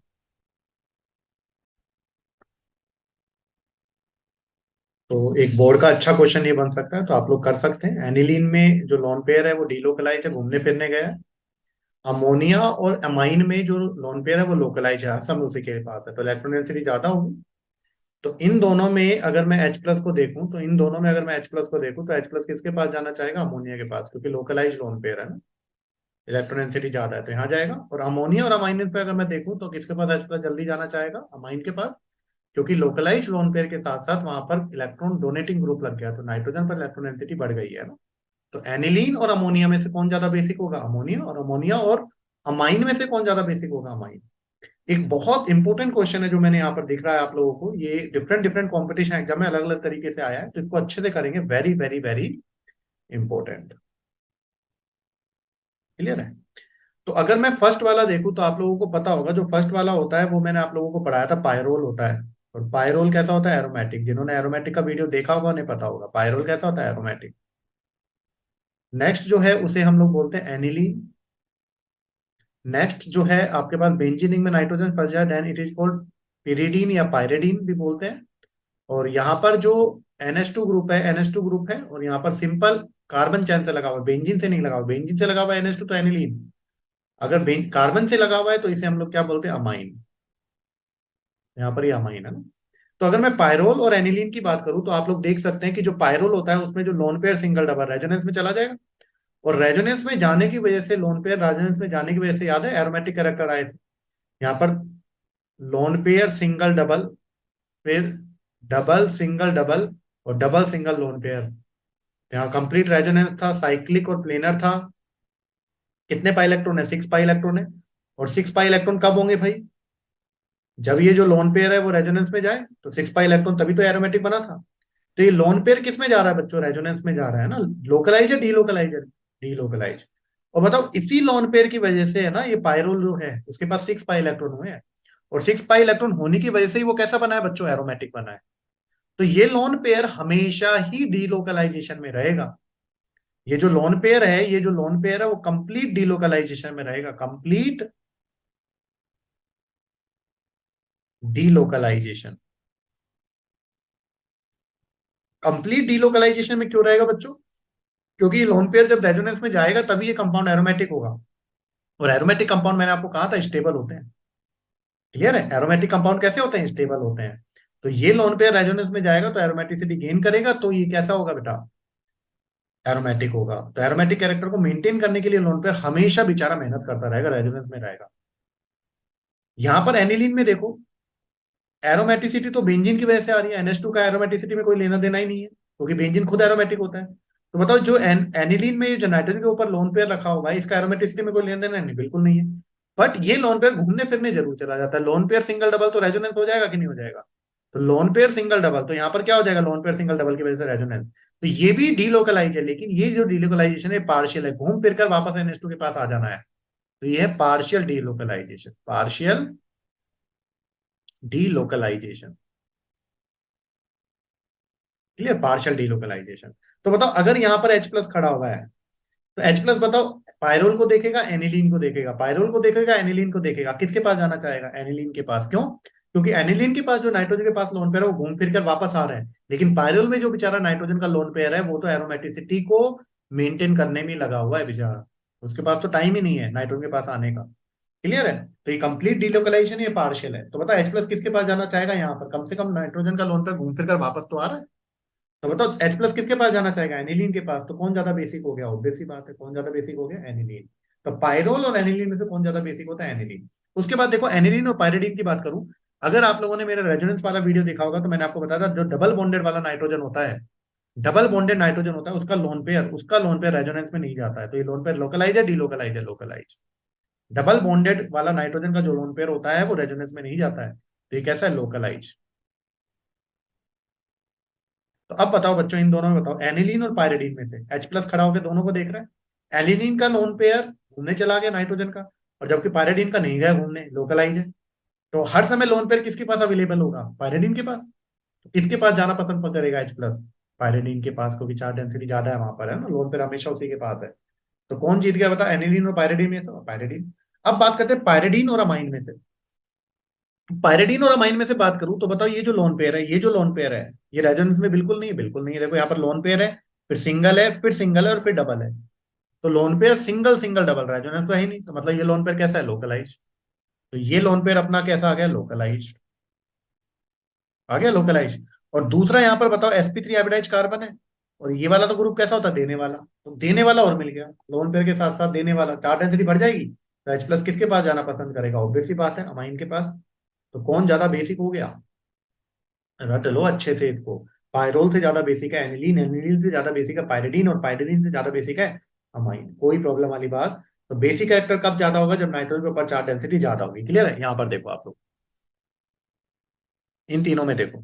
तो बताओ जल्दी से, ये लोन पेयर जो है वो लोकलाइज है, लोकलाइज है, ऊपर से देने वाला ग्रुप और लगा हुआ है, मजा आ जाएगा। यहाँ पर लोन पेयर किस में चला गया? रेजोनेंस में। तो ये जो लोन पेयर है वो कैसा है? ये लोन पेयर है डीलोकलाइज। और यहाँ पर जो लोन पेयर है, ये जो लोन पेयर है, ये लोन पेयर भी रेजोनेंस में आ रहा है, लोन पेयर सिंगल डबल, तो ये लोन पेयर रेजोनेंस में जा रहा है, लोकलाइज है डीलोकलाइज है? ऑब्वियस सी बात है, ये जो लोन पेयर है वो कैसा है? डीलोकलाइज।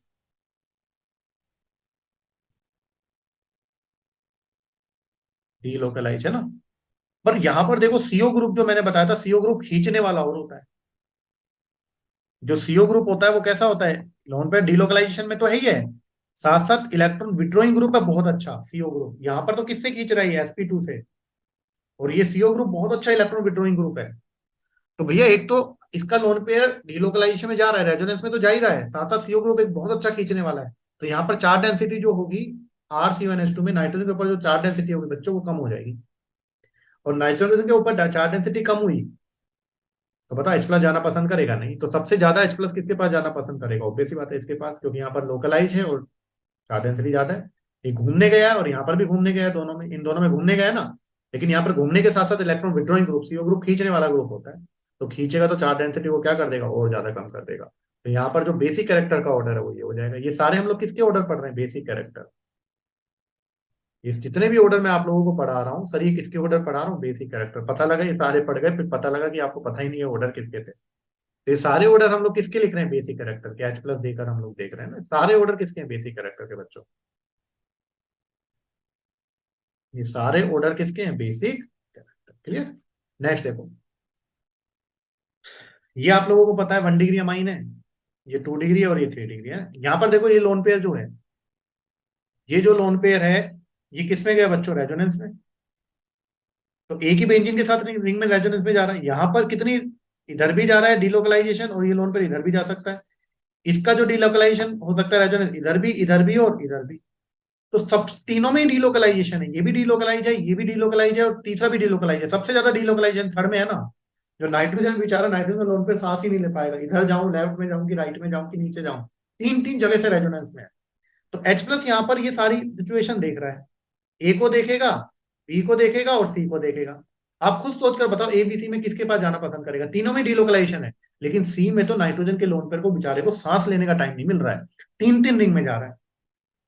तो किस में ज्यादा हो जाएगा बेटा, ए में। तो ए का बेसिक कैरेक्टर, H प्लस ए के पास जल्दी जाना चाहेगा, तो ए का बेसिक कैरेक्टर ज्यादा होगा किससे, बी से। बी का बेसिक कैरेक्टर ज्यादा होगा किससे, सी से। तो ये हो गया बेसिक कैरेक्टर। कोई प्रॉब्लम, बेसिक कर सकते हैं। तो इस तरीके से बेसिक कैरेक्टर का ऑर्डर आप लोग कर सकते हैं। तो ये नोट कर लें पहले, बेसिक कैरेक्टर का ऑर्डर ऐसे लिखा हो ही गया होगा। तो बेसिक कैरेक्टर का ऑर्डर नोट कर।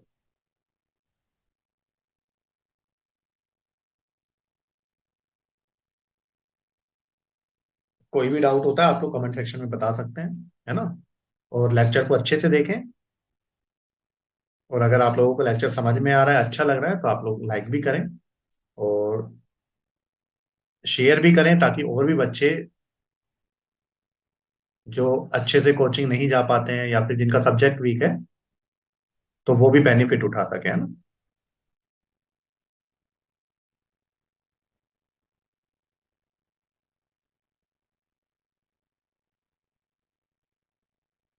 क्लियर है।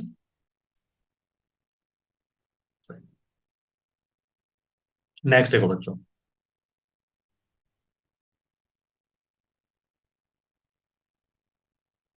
ग्वानिडीन, एल्काइल एमिडीन, और क्या है बेटा यहाँ पर, अमाइन। तो ये क्वेश्चन काफी ज्यादा इंपॉर्टेंट हो जाता है, और आईआईटी वाले बच्चों के लिए तो काफी ज्यादा इंपॉर्टेंट हो जाता है। मेडिकल के लिए भी इंपॉर्टेंट है, लेकिन आईआईटी वालों के लिए उससे भी ज्यादा इंपॉर्टेंट है ना। तो यहाँ पर अगर मैं ग्वानिडीन की बात करता हूँ, ग्वानिडीन क्या है बेटा, एक कार्बन पर तीन तीन नाइट्रोजन, यहाँ पर आप लोग देख रहे हैं लगे हुए हैं, तीन तीन नाइट्रोजन लगे हुए हैं ना। तो ए ग्वानिडीन, और बी है एल्काइलएमिडीन, और सी क्या है बेटा, अमाइन। इन तीनों में आप लोगों को कौन सा ऑर्डर बताना है बेटा, बेसिक कैरेक्टर का ऑर्डर बताना है। तो एक अच्छा बेस कौन होगा जो जल्दी H प्लस देगा। तो देखो मैं यहाँ पर H प्लस देकर देखता हूँ, ये H प्लस आया, इसके पास लोन पेयर है कि नहीं है, तो ये लोन पेयर अपना इसको दे देगा, H प्लस ले लेगा। एक बार H प्लस देकर देखते हैं क्या होता है ना। अगर ये H प्लस लेता है तो H प्लस लेता है तो बताओ यहाँ पर क्या बनेगा। यहाँ पर अगर ये H प्लस लेता है तो ये बनेगा NH2C डबल बॉन्ड। यहाँ पर इसने अपना लोन पेयर इसको दे दिया, इसको दे दिया, तो इसके ऊपर, खुद के ऊपर कौन सा चार्ज आ गया, पॉजिटिव। तो NH2 पॉजिटिव, और यहाँ पर क्या हो गया बताओ, NH2। क्लियर है। तो एक स्ट्रक्चर तो ये बन गई। अब दूसरी स्ट्रक्चर क्या बन सकती है, H प्लस लेने के बाद, H प्लस ले लिया इसने। अब देखो यहाँ पर पॉजिटिव सिंगल, और यहाँ पर क्या हो गया, देखो यहाँ पर क्या है, लोन पेयर है कि नहीं है। तो लोन पेयर सिंगल डबल क्या हो जाएगा, रेजोनेंस। तो ये अपने लोन पेयर के इलेक्ट्रॉन अगर इसमें डाल दे, तो इस लोन पेयर के, इस पाई बॉन्ड के इलेक्ट्रॉन आगे चले जाएंगे। क्या स्ट्रक्चर बनेगी बताओ, NH2C। अब ये वाले अगर इसमें डाल दे तो क्या हो जाएगा, ये वाले इसमें डाल दे तो यहाँ पर कौन सा बॉन्ड आ जाएगा, डबल बॉन्ड, NH2। और ये इसने दिए हैं तो इस पर कौन सा चार्ज आ जाएगा, पॉजिटिव। और ये आगे चला जाएगा तो पॉजिटिव क्या हो जाएगा, न्यूट्रल, सिंगल बॉन्ड NH2। फिर क्या हो सकता है, देखो यहाँ पर ये लोन पेयर सिंगल और डबल, तो ये अगर अपने इलेक्ट्रॉन इसमें डाल दे तो इस बॉन्ड के इलेक्ट्रॉन कहाँ आ जाएंगे, यहाँ पर आ जाएंगे। तो यहाँ पर क्या हो गया, देखो क्या बन गया, यहाँ पर NH2, यहाँ डबल बॉन्ड C, और यहाँ पर कौन सा चार्ज आ जाएगा, अपने लोन इलेक्ट्रॉन दिए तो पॉजिटिव। यहाँ पर NH2 था और ये इलेक्ट्रॉन लेकर गया तो ये न्यूट्रल हो गया। तो आप लोग देख रहे हैं ग्वानिडीन ने जब H प्लस लिया, ग्वानिडीन ये था, ये वाला स्ट्रक्चर देख रहे हैं, इसने जब H प्लस लिया तो H+ लेने के बाद इसकी कितनी रेजोनेटिंग स्ट्रक्चर बन रही है? 3। और अगर तीनों रेजोनेटिंग स्ट्रक्चर देख रहे हो ना, ये तीनों सेम है। देखो अगर किसी को बताना हो इस रेजोनेटिंग स्ट्रक्चर के बारे में, फर्स्ट वाली में आपका होगा, इस कार्बन से एक कार्बन है जिस पर एक तो डबल बॉन्ड NH2 पॉजिटिव है, एक NH2 और एक NH2 है।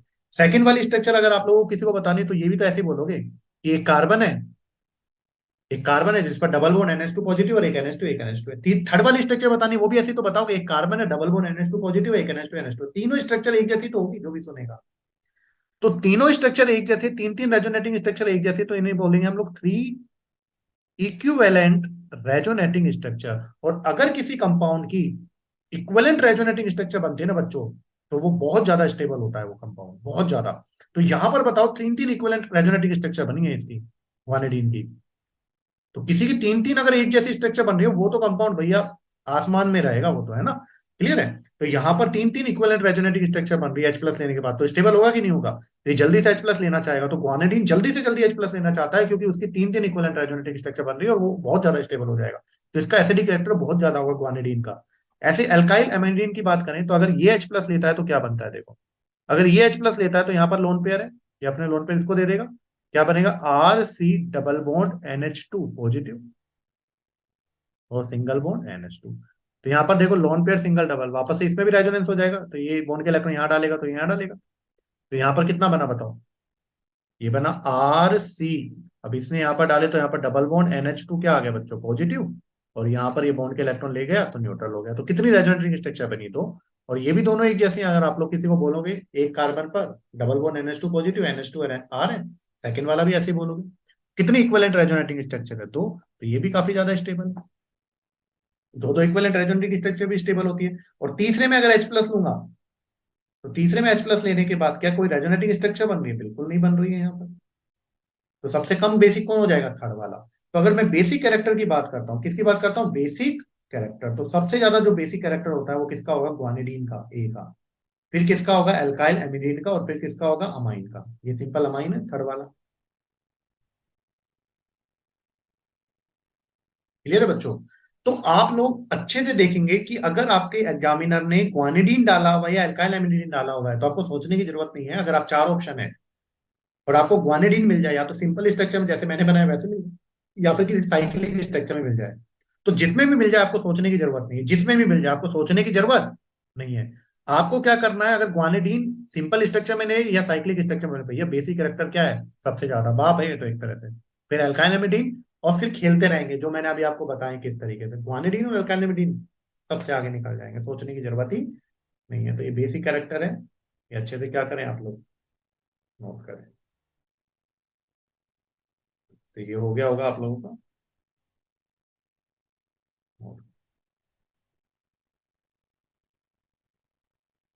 ठीक है, चलो।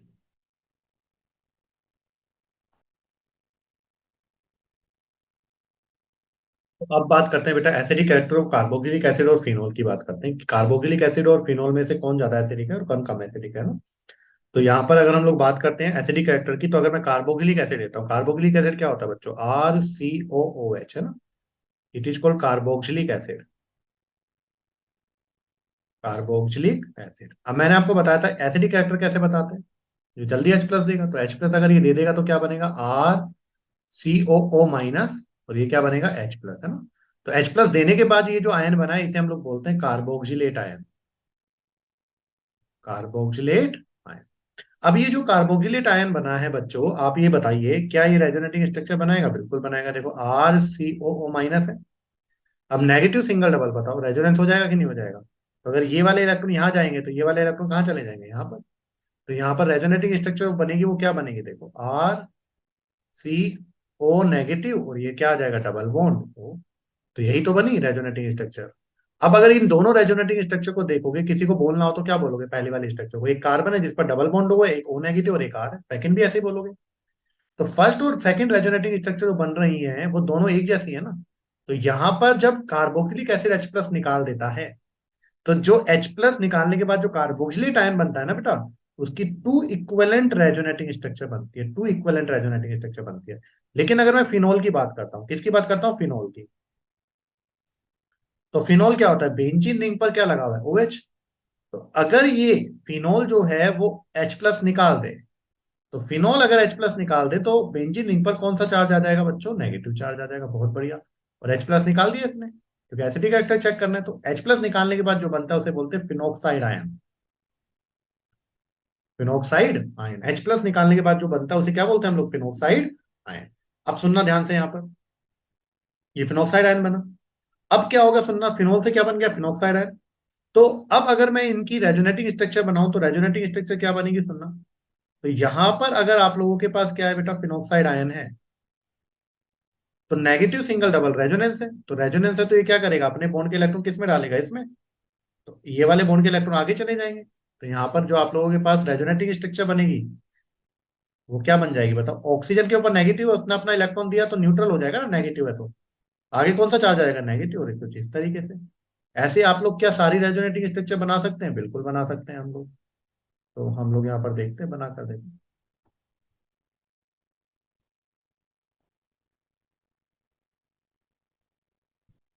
ठीक है। तो यहाँ पर अगर मैं देखता हूँ तो नेगेटिव सिंगल डबल रेजोनेंस, ये वाला बॉन्ड के इलेक्ट्रॉन यहाँ डालेगा तो ये कहाँ चली जाएगी? यहाँ पर। तो यहाँ पर क्या आ जाएगा? डबल बॉन्ड, यहाँ पर थाई, और यहाँ पर कौन सा चार्ज? नेगेटिव। वापस से रेजोनेंस होगा, नेगेटिव सिंगल डबल। तो ये बॉन्ड के इलेक्ट्रॉन यहाँ डालेगा और इस बॉन्ड के इलेक्ट्रॉन कहाँ चले जाएंगे? आगे, जैसे मैंने अभी बताया आप लोगों को। तो यहाँ पर क्या आ जाएगा? बॉन्ड यहाँ पर था, यहाँ पर है ही, और यहाँ पर नेगेटिव आ गया।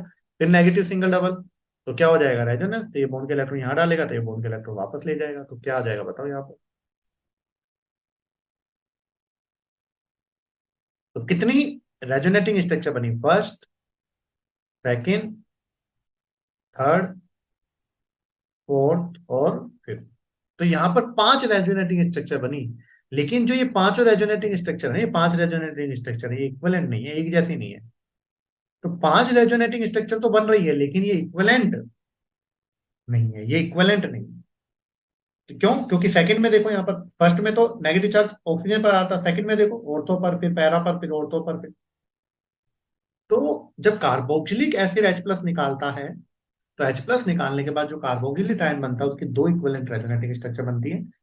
जबकि फिनोल जब H प्लस निकालता है तो H प्लस निकालने के बाद फिनोक्साइड की 5 रेजोनेटिंग स्ट्रक्चर बनती है। हम लोग पढ़कर आए हैं, जितनी ज्यादा रेजोनेटिंग स्ट्रक्चर बनती है वो कंपाउंड उतना ही ज्यादा क्या होता है? स्टेबल। जितनी ज्यादा रेजोनेटिंग स्ट्रक्चर बनती है वो कंपाउंड उतना ही ज्यादा क्या होता है? स्टेबल। लेकिन अगर किसी की इक्विवेलेंट रेजोनेटिंग स्ट्रक्चर बन रही है तो उससे मजे वाली बात कुछ नहीं है। तो भले ही कार्बोक्सिलिक एसिड की 2 ही स्ट्रक्चर बन रही हो रेजोनेटिंग, लेकिन दोनों एक जैसी हैं। और फिनोल की 5-5 बन रही हैं लेकिन एक जैसी नहीं है। तो कौन ज्यादा स्टेबल होगा? Carboxylate ion is more stable than phenoxide ion, क्योंकि इसकी 2 एक जैसी बन रही है। और यही एक्चुअल लाइफ में एप्लीकेबल होता है। आप काम कर रहे हो 2 घंटे कर रहे हो, लेकिन 2 घंटे मस्त होकर काम करो। इतना इफेक्टिव काम करो कि 5 घंटे की इक्वल निकल जाए, उससे भी ज्यादा निकल जाए। 5 घंटे कॉपी खोलकर बैठे हो, कोई मतलब ही नहीं है। अगर आप लोग किसी टीचर को दिखाने के लिए पढ़ रहे हैं, किसी अपने पेरेंट्स को दिखाने के लिए पढ़ रहे हैं, क्लियर है, अपने दोस्तों को दिखाने के लिए पढ़ रहे हैं, तो भैया कभी भी सिलेक्शन नहीं होते हैं। खुद के लिए पढ़ रहे हैं ना, खुद के लिए मेहनत कर रहे हैं, खुद को पता है कि हम लोग कितना पढ़ रहे हैं, नहीं पढ़ रहे हैं, तो सिलेक्शन होता है। तो किसी को दिखाने के लिए नहीं पढ़ो, किसी को प्रूव करने के लिए नहीं पढ़ो। खुद के लिए पढ़ना है, खुद को प्रूव करना है। और खुद को प्रूव करोगे तो ऑटोमेटिकली अच्छा होगा, दूसरे को अपने आप ही प्रूव हो जाएगा ना। तो खुद के लिए हम लोगों को मेहनत करनी है। तो यहाँ पर देखो, कार्बोक्सिलिक आयन दो दो ही थी, लेकिन फिर भी फिनोक्साइड आयन से ज्यादा आगे निकल गया, क्योंकि उसकी 2 है और दोनों इक्वलेंट है ना। तो यहाँ पर हम लोग क्या कह सकते हैं? यहाँ पर हम लोग बोल सकते हैं क्या, कि जो कार्बोक्सिलेट आयन होता है, carboxylate ion is more stable than, carboxylate ion is more stable than phenoxide ion, then phenoxide ion. तो बताओ कौन जल्दी H प्लस निकालेगा? ऑब्वियस सी बात है, कार्बोक्सिलिक एसिड। तो इसलिए कार्बोक्सिलिक एसिड जो होता है वो ज्यादा एसिडिक होता है, किससे? फिनोल से। क्योंकि H प्लस निकालने के बाद स्टेबल बन रहा है, इससे ज्यादा एसिडिक कैरेक्टर। कोई दिक्कत वाली बात नहीं है। तो ये आप लोग कर सकते हैं note, acidic character of carboxylic acid and phenol. Clear? तो नेक्स्ट चलते हैं हम लोग किस पर बेटा? ऑर्थो इफेक्ट पर। अच्छे से समझना बेटा, ये बहुत इंपॉर्टेंट है। अगर ये आप लोगों को लगाना भूल गए, आंसर गलत आएगा, है ना, क्वेश्चन गलत हो जाएगा पूरा। तो देखते हैं हम लोग ऑर्थो इफेक्ट क्या कहता है ना। तो हम लोग बात कर रहे हैं किसकी बच्चों? ऑर्थो इफेक्ट की। तो ऑर्थो इफेक्ट क्या होता है? आपको पता है कि बेंजीन रिंग पर सीओएच अगर लग जाए, तो बेंजीन रिंग पर अगर सीओएच लग जाए तो इसे हम लोग बोलते हैं बेंजोइक एसिड। तो ये आप लोगों का COH लगा हुआ किस पर, बेंजीन रिंग पर है ना। तो इस पूरे को हम लोग क्या बोलेंगे, बेंजोइक एसिड। तो ये अपने पास है बच्चों benzoic acid, benzoic acid, clear है। तो ये इफेक्ट क्या कहता है, अगर बेंजोइक एसिड की ऑर्थो पोजिशन, वैसे पता है आपको एसिडिक कैरेक्टर कब ज्यादा होते हैं, जब कोई भी ग्रुप लगाओ, बेंजोइक एसिड की ऑर्थो पोजीशन पर कोई भी ग्रुप लगाओ, भले वो इलेक्ट्रॉन डोनेटिंग हो या फिर इलेक्ट्रॉन विड्रॉइंग हो, कोई भी ग्रुप लगाओ, तो हमेशा एसिडिक कैरेक्टर क्या हो जाते हैं, इंक्रीज हो जाते हैं। कोई सा भी लगाओ, एसिडिक कैरेक्टर क्या हो जाएंगे, इंक्रीज। और उसका रीजन क्या है, उसका रीजन क्या है, सुनना ध्यान से। यहां पर आप लोगों को पता है कि देखो बेंजोइक एसिड में COH ग्रुप होता है, वो बहुत बड़ा होता है, बल्कि ग्रुप होता है, COH बल्कि ग्रुप है। और इसकी ऑर्थो पोजिशन पर अगर कोई ग्रुप लग गया ना, तो इनमें स्टेरिक क्राउडिंग, स्टेरिक फैक्टर बहुत डोमिनेटिंग हो जाता है। यहाँ पर ये दो बड़े ग्रुप है, COH बहुत बड़ा ग्रुप है। अब इसकी ऑर्थो पोजिशन पर कोई ग्रुप आता है ना, इनमें रिपल्शन हो जाता है काफी ज्यादा। और रिपल्शन होगा तो बताओ स्टेबल रह पाएगा कि नहीं रह पाएगा ना, क्योंकि COH एक बड़ा ग्रुप है। तो ऑर्थो पोजिशन पर कोई भी ग्रुप लगे, इलेक्ट्रॉन देने वाला है या खींचने वाला, जो COH रहेगा वो परेशान ही रहेगा, क्योंकि यहां से उनको क्या नहीं मिलेगा, रिपल्शन मिलेगा कि नहीं मिलेगा। तो यहां पर स्टेरिक हिंड्रेंस काफी ज्यादा है ना, स्टेरिक फैक्टर बहुत ज्यादा है, क्राउडिंग बहुत ज्यादा है। तो इस स्टेरिक फैक्टर को, स्टेरिक रिपल्शन बहुत ज्यादा है, यहां पर लिख सकते हैं, स्टेरिक रिपल्शन लिख देता हूं, यहां पर स्टेरिक रिपल्शन क्या है, बहुत ज्यादा। तो इस रिपल्शन को कम करने के लिए ना ये H+ निकाल देता है। इस रिपल्शन को कम करने के लिए क्या करता है, H+ निकाल देता है ना, ताकि यहां पर इनके बीच में जो रिपल्शन लग रहा है, जो ग्रुप्स के बीच में, वो क्या हो जाए, थोड़ा कम हो जाए, ये सांस ले सके, है ना।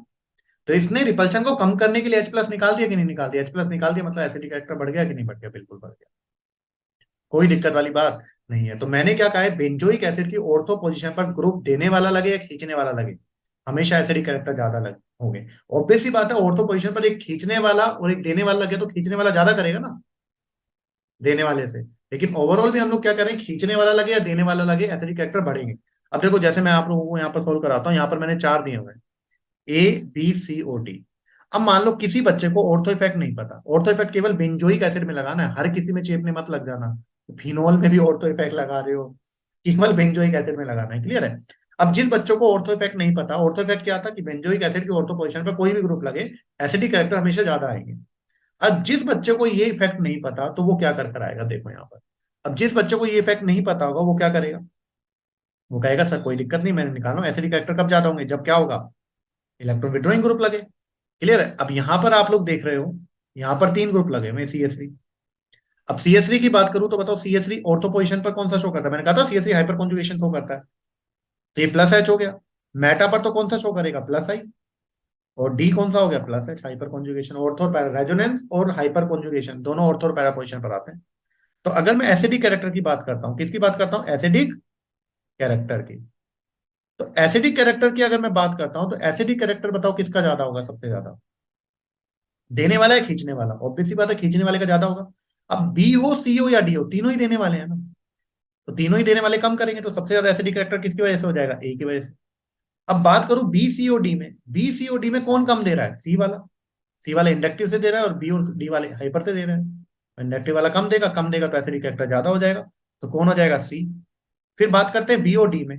अब अगर मैं BOD में बात करता हूं, तो BOD में क्या होगा, आप लोग कहोगे कि सर हाइपर तो दोनों का सेम है, क्योंकि वो डिस्टेंस पर डिपेंड नहीं करता, हाइपर और रेजो। अब दोनों में फंस गए कि सर बी का एसिडिक कैरेक्टर ज्यादा होगा या डी का एसिडिक कैरेक्टर ज्यादा होगा। तो सर हाइपर से तो अब हमको पता है कि BOD का सबसे कम होगा, क्योंकि दोनों हाइपर से दे रहे हैं। लेकिन हाइपर से अब BOD में कंपेयर नहीं कर पा रहा हूं, तो किस पर जाऊंगा, इंडक्टिव पर। अब मैं अगर इंडक्टिव पर जाऊंगा, तो यहाँ पर क्या होगा, CH3 का +I, और यहाँ पर भी क्या होगा, ये कब गया, जब हाइपर से फंस गया मैं, है ना। इन दोनों में BOD में कंपेयर नहीं कर पा रहा था, तो तब गया, अदरवाइज नहीं जाएंगे, है ना। अब यहाँ पर देखो, ये बगल वाले से दे रहा है, तो CH3 ये बगल में लगा हुआ है देने वाला। इंडक्टिव तो डिस्टेंस पर डिपेंड करता है, और डी में दे तो रहा है लेकिन दूर से दे रहा है, तो कौन कम देगा, डी वाला कम देगा ना, क्योंकि वो दूर से दे रहा है, +I से, है ना। तो कम दे रहा है, कम दे रहा है, मतलब क्या हो जाएगा, एसिडिक फैक्टर ज्यादा, डी, और फिर कौन हो जाएगा, बी। अब जिस बच्चों को ऑर्थो फैक्ट नहीं पता, वो तो बेसिक अभी तक जो मैं पढ़ाता आ रहा हूँ वो आप लोग ऑर्डर लगाएंगे, और ये आएंगे और घर आकर के पता लगेगा, भैया हमारे साथ तो धोखा हो गया। क्या हो गया हमारे साथ, धोखा, ये क्या है, ये गलत है। सर आप गलत भी क्यों बताते हो पहले, ताकि आप लोग कंपेयर कर पाओ, नोट्स में भी लिखना आप लोग गलत है, ताकि जब ये क्वेश्चन पढ़ रहे हो तो पहले गलत आपको पता हो कि ये गलत क्यों था, मैंने यहाँ पर गलती क्यों की थी। अब हम लोग सही लगाएंगे। तो अब आप लोग यहाँ पर ध्यान रखेंगे कि भैया क्या लिखोगे, भैया बी में ऑर्थो इफेक्ट देखें, ऑर्थो इफेक्ट देखें। तो गलत क्यों है, क्योंकि बी में आपने ऑर्थो इफेक्ट नहीं देखा। तो अगर मेरे को इसका एसिडिक कैरेक्टर लिखना होता, अगर मुझे इसका क्या लिखना होता, एसिडिक कैरेक्टर, तो अगर मुझे इसका एसिडिक कैरेक्टर लिखना होता तो सबसे ज्यादा एसिडिक कैरेक्टर किसका आता, सबसे ज्यादा एसिडिक कैरेक्टर आएगा किसका, बी का। मैंने कहा था कि बेंजोइक एसिड की ऑर्थो पोजीशन पर देने वाला लगाऊं या खींचने वाला लगाऊं, एसिडिक कैरेक्टर क्या हो जाते हैं, ज्यादा हो जाते हैं, बी का सबसे ज्यादा हो जाएगा। अब बच्चा आपके पास ए, सी और डी। अब सी और डी में तो दोनों देने वाले हैं, तो देने वाले तो कम करेंगे, तो फिर कौन हो जाएगा, ए। अब बचा सी और डी। अब सी में आई से दे रहा है और डी में एच से दे रहा है। सी में किससे दे रहा है, आई से, और डी में किससे दे रहा है, हाइपर से। तो कौन कम देगा, इंडक्टिव वाला कम देगा, कम देगा तो ज्यादा एसिडिक हो जाएगा।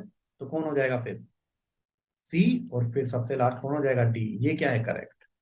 तो आप लोग अपने नोट्स में दोनों लिखोगे। तो आप लोगों को बेंजोइक एसिड की ऑर्थो पोजीशन पर ऑर्थो इफेक्ट देखना है बच्चों अच्छे से, तो यहाँ पर गलत नहीं होना चाहिए। तो बेंजोइक एसिड की ऑर्थो पोजीशन पर कोई भी ग्रुप लगे, देने वाला खींचने वाला, एसिडिक कैरेक्टर क्या हो जाएगा, बढ़ जाएगा। क्लियर है।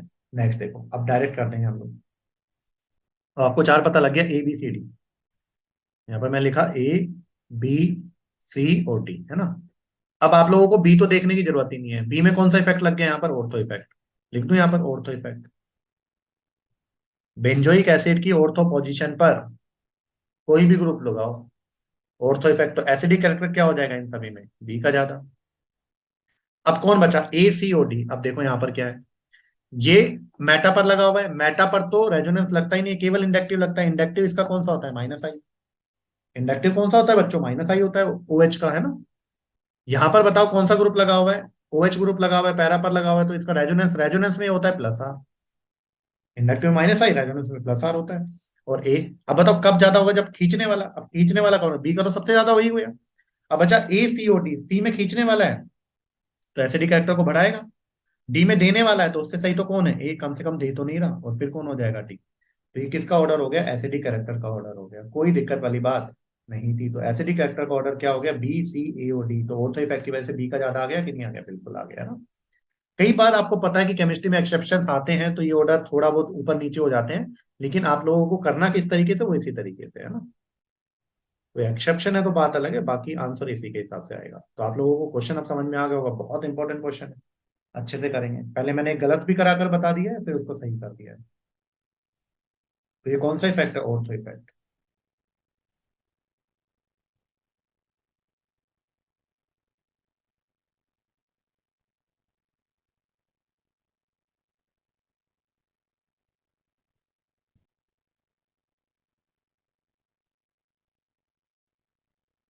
नेक्स्ट आता है स्टेरिक इनहिबिशन प्रोटोनेशन। तो जैसे benzoic acid ortho effect show करता है ना, ऐसे ही ये एनिलीन का ऑर्थो इफेक्ट है, एक तरह से कह सकते हो ना। अब ये क्या है, स्टेरिक मतलब आपको पता लग गया, क्राउडिंग जो होती है। इनहिबिशन मतलब रुक गया, प्रोटोनेशन मतलब प्रोटोनेशन रुक गया। इसे बोलते हैं एसआईपी इफेक्ट, है ना, steric inhibition protonation, SIP effect, steric inhibition protonation. तो ये आपको पता है, देखो बेंजीन रिंग पर अगर NH2 लग जाए तो इसे क्या बोलते हैं, एनिलीन। अब क्या होता है कि जनरली मैंने बेसिक कैरेक्टर जब मैंने बताया, तो बेसिक कैरेक्टर कब ज्यादा होता है, जब देने वाले ग्रुप लगे। तो देने वाले ग्रुप क्या करते हैं, बेसिक कैरेक्टर को बढ़ा देते हैं, और खींचने वाले ग्रुप बेसिक कैरेक्टर को क्या कर देते हैं, कम कर देते हैं। लेकिन अगर एनिलीन की ऑर्थो पोजीशन पर, किस पोजीशन पर, ऑर्थो पोजीशन पर, एनिलीन की ऑर्थो पोजीशन पर इलेक्ट्रॉन डोनेटिंग ग्रुप लगे, या फिर क्या लगे, इलेक्ट्रॉन विड्रॉइंग ग्रुप लगे, कुछ भी लगे, बेसिक कैरेक्टर को क्या कर देते हैं, डिक्रीज कर देते हैं। वहां पर क्या हो गया था, एसिडिक कैरेक्टर इंक्रीज, यहां पर लिख दो। एसिडिक कैरेक्टर क्या हो गया था, इंक्रीज। देने वाले लगे, खींचने वाले लगे, ये तो इंक्रीज करेंगे। तो बेंजोइक एसिड की ऑर्थो पोजीशन पर कोई भी ग्रुप लगे, एसिडिक कैरेक्टर बढ़ जाएगा। लेकिन एनिलीन की ऑर्थो पोजीशन पर कोई भी ग्रुप लगे, बेसिक कैरेक्टर क्या हो जाएगा, कम। कम होने का रीजन क्या, सुनना ध्यान सब बच्चे। अब बेसिक कैरेक्टर बताना है तो H प्लस ले लूं, H प्लस लूंगा जितनी जल्दी उतना अच्छा बेस होगा। तो यहां पर क्या होगा, अगर ये H प्लस ले लेता है, H प्लस ले लेता है, तो यहाँ NH2 किस में कन्वर्ट हो जाएगा, NH3 पॉजिटिव में। और यहाँ पर ग्रुप लगा हुआ है। अब जब ये H प्लस ले लेगा तो ये ग्रुप बल्कि हो जाएगा, और बल्कि होने से इस बगल वाले ग्रुप से क्या मिलेगा, रिपल्शन। तो स्टेरिक रिपल्शन बढ़ गया ना H प्लस लेने के बाद, क्योंकि ये ग्रुप कैसा हो गया, बल्कि। तो यहाँ पर स्टेरिक रिपल्शन क्या हो गया, स्टेरिक रिपल्शन बढ़ गया। स्टेरिक रिपल्शन क्या हो गया, बढ़ गया। क्लियर है। तो यहां पर H प्लस लेने के बाद इसका स्टेरिक रिपल्शन जो था वो क्या हो गया बच्चों, बढ़ गया। तो ये H प्लस लेना चाहेगा ना, ना ना, ये H प्लस लेना नहीं चाहेगा। तो H प्लस लेना नहीं चाहेगा तो बेसिक कैरेक्टर ज्यादा हो गया, कम हो गया, कम हो गया बेसिक कैरेक्टर, क्योंकि स्टेरिक रिपल्शन क्या हो गया, बढ़ गया। क्लियर है। तो यहां पर आप लोगों को पता लग गया कि एनिलीन की अगर ऑर्थो पोजिशन पर कोई भी ग्रुप लगा दूं मैं, इलेक्ट्रॉन डोनेटिंग या विड्रॉइंग, तो H प्लस वो लेना नहीं चाहेगा, क्योंकि H प्लस लेने के बाद वहां पर स्टेरिक रिपल्शन बढ़ जाएगा। तो इसलिए हो गया steric inhibition protonation. Inhibition protonation मतलब प्रोटोनेशन इनिबिट हो गया। प्रोटोनेशन होता है H प्लस, तो प्रोटोनेशन इनिबिट हो गया। क्यों? क्योंकि H प्लस अगर ले लिया तो स्टेरिक रिपल्शन बढ़ जाएगा। तो इसलिए इस इफेक्ट को बोलते हैं SIP इफेक्ट। तो अब आप लोग जल्दी से बताइए, अब आप लोगों को पता होना चाहिए कि एनिलीन की ऑर्थो पोजीशन पर कोई भी ग्रुप लगाओ, जो बेसिक कैरेक्टर होंगे वो कम होंगे। तो अब आप लोग डायरेक्ट कर सकते हैं। तो यहाँ पर बेसिक कैरेक्टर का ऑर्डर बताओ क्या होगा। जो ये इफेक्ट याद नहीं रखेगा क्वेश्चन गलत कर कर आएगा फिर। तो अच्छे से याद रखो। यहाँ पर देखो आप लोग, यहाँ पर कौन सा ऑर्थो पोजीशन पर एनिलीन की ऑर्थो पोजीशन कौन सा इफेक्ट, SIP। तो यहाँ लिख दूं मैं SIP इफेक्ट।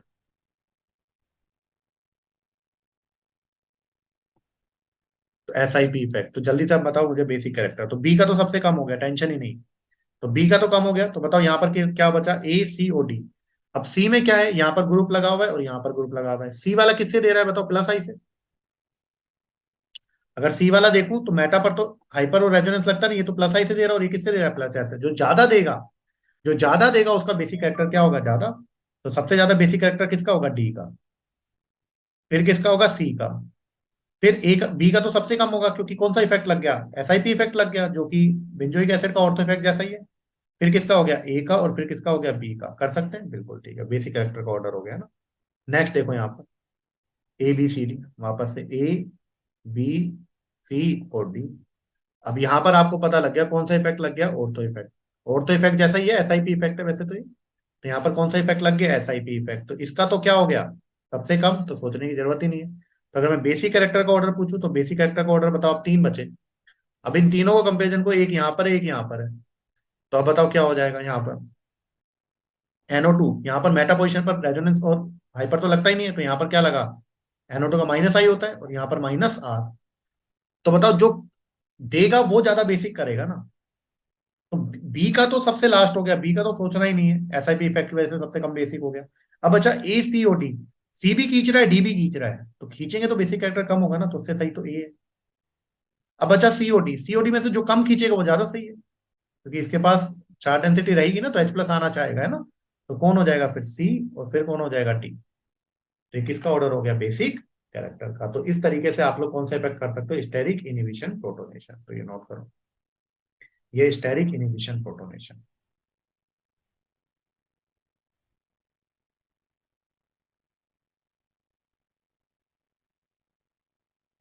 क्लियर। चले तो हम लोग अब इंडक्टिव इफेक्ट पढ़ चुके हैं और रेजोनेंस इफेक्ट पढ़ चुके हैं। तो इंडक्टिव और रेजोनेंस के बेसिस पर, इंडक्टिव और रेजोनेंस के बेसिस पर हम लोग एक क्वेश्चन सोल्व करते हैं ना। तो यहाँ पर मैंने एक क्वेश्चन यहाँ पर आप लोगों को दिया हुआ है कि the correct order of stability of carb cation. Carb cation की स्टेबिलिटी बतानी है, और सभी बच्चों को पता है कार्ब कैटायन होता है भिखारी करीब। तो कार्ब कैटायन कब स्टेबल होगा, जब खींचने वाले लगे या देने वाले लगे। ऑब्वियस सी बात है, जब देने वाले लगे, डोनेटिंग लगे, है ना। अब अभी तक क्या पढ़ा है, रेजोनेंस या मेसोमेरिक आप लोगों ने केवल इफेक्ट पढ़ा है अभी बेंजीन रिंग पर ऐसा जरूर नहीं केवल बेंजीन रिंग पर ही रेजोनेंस लगता है या मेसोमेरिक लगता है, रेजोनेंस लगता है, ऐसा जरूर नहीं है। यहाँ पर भी लग सकता है। देखो यहाँ पर सबसे पहले मैं कार्ब कैटायन बना देता हूँ यहाँ पर। ये सारे आपको पता है कार्ब कैटायन है, भिखारी हैं ये, सारे भिखारी हैं, दिख रहा है। तो ये सारे कार्ब कैटायन है, सारे भिखारी हैं। अब देखो अगर आप लोग ग्रुप देख रहे हो, तो यहां पर आप लोग क्या देख रहे हैं, पॉजिटिव सिंगल सिंगल और फिर NO2 लगा हुआ है ना। तो अगर यहां पर आप लोग ग्रुप देख रहे हो, तो यहां पर क्या लगा हुआ है बच्चों, NO2 लगा हुआ है। क्लियर है। यहां पर क्या लगा हुआ है बच्चों, NH2 लगा हुआ है। यहां पर भी क्या लगा हुआ है, NO2। यहां पर भी क्या लगा है, OR ग्रुप। ये मैं डिफरेंट डिफरेंट से क्यों बना रहा हूं, मैं आप लोगों को बताता हूँ। ये मैं मिटा देता हूँ। तो आपको पता तो लग ही गया कार्ब कैटायन है, उसमें तो कोई प्रॉब्लम ही नहीं है। तो कार्ब कैटायन का तो आप लोगों को पता ही लग गया। क्लियर है। अब कुछ को मैं येलो से बना रहा हूं, और कुछ को मैं किससे बना रहा हूं बेटा, दूसरे मार्कर से। तो यहाँ पर तीन को दूसरे मार्कर से बनाया है। तो यहां पर अगर आप लोग देख रहे हो, तो NO2 कौन सा इफेक्ट होता है, -I या +I। ऑब्वियस सी बात है सर, -I। तो यहाँ पर NO2 का कौन सा इफेक्ट है, -I। NH2 भी कौन सा शो करता है, -I। यहां पर देखो ओ आर लगा हुआ है, ओ आर का माइनस आई होता है, आपको पता है ओ आर का कैसा होता है, माइनस आई। यहाँ पर जो ग्रुप लगे हुए हैं मैं आपको बता देता हूँ, माइनस आई NO2 का भी कौन सा होता है, माइनस आई होता है ना। चलो ये अभी हम लोग करते हैं, एक बार रुको यहाँ पर ही देखो। अब सभी बच्चों को लग रहा है कि जो ओ आर ग्रुप होता है वो माइनस आई शो करता है, तो यहाँ पर माइनस आई लग रहा है, माइनस आई नहीं लग रहा बेटा। यहाँ पर सही बच्चे देखो, अगर कार्ब कैटायन के बगल में, अगर कार्ब कैटायन के बगल में ओ आर ग्रुप लगा हुआ है, ये ओ आर ग्रुप है ना, तो पॉजिटिव सिंगल और ऑक्सीजन के पास लोन पेयर है कि नहीं है, तो लोन पेयर सिंगल पॉजिटिव क्या हो जाएगा यहाँ, रेजोनेंस। और रेजोनेंस लग गया तो यहाँ पर ओ आर का रेजोनेंस आ गया, तो रेजोनेंस कौन सा शो करता है, ये प्लस आर। तो अच्छे से सुनना सही बच्चे, अगर कार्ब कैटायन के बगल में, अगर कार्ब कैटायन के बगल में कौन सा ग्रुप है, ओ आर। कार्ब कैटायन के बगल में अगर कौन सा ग्रुप है, NH2।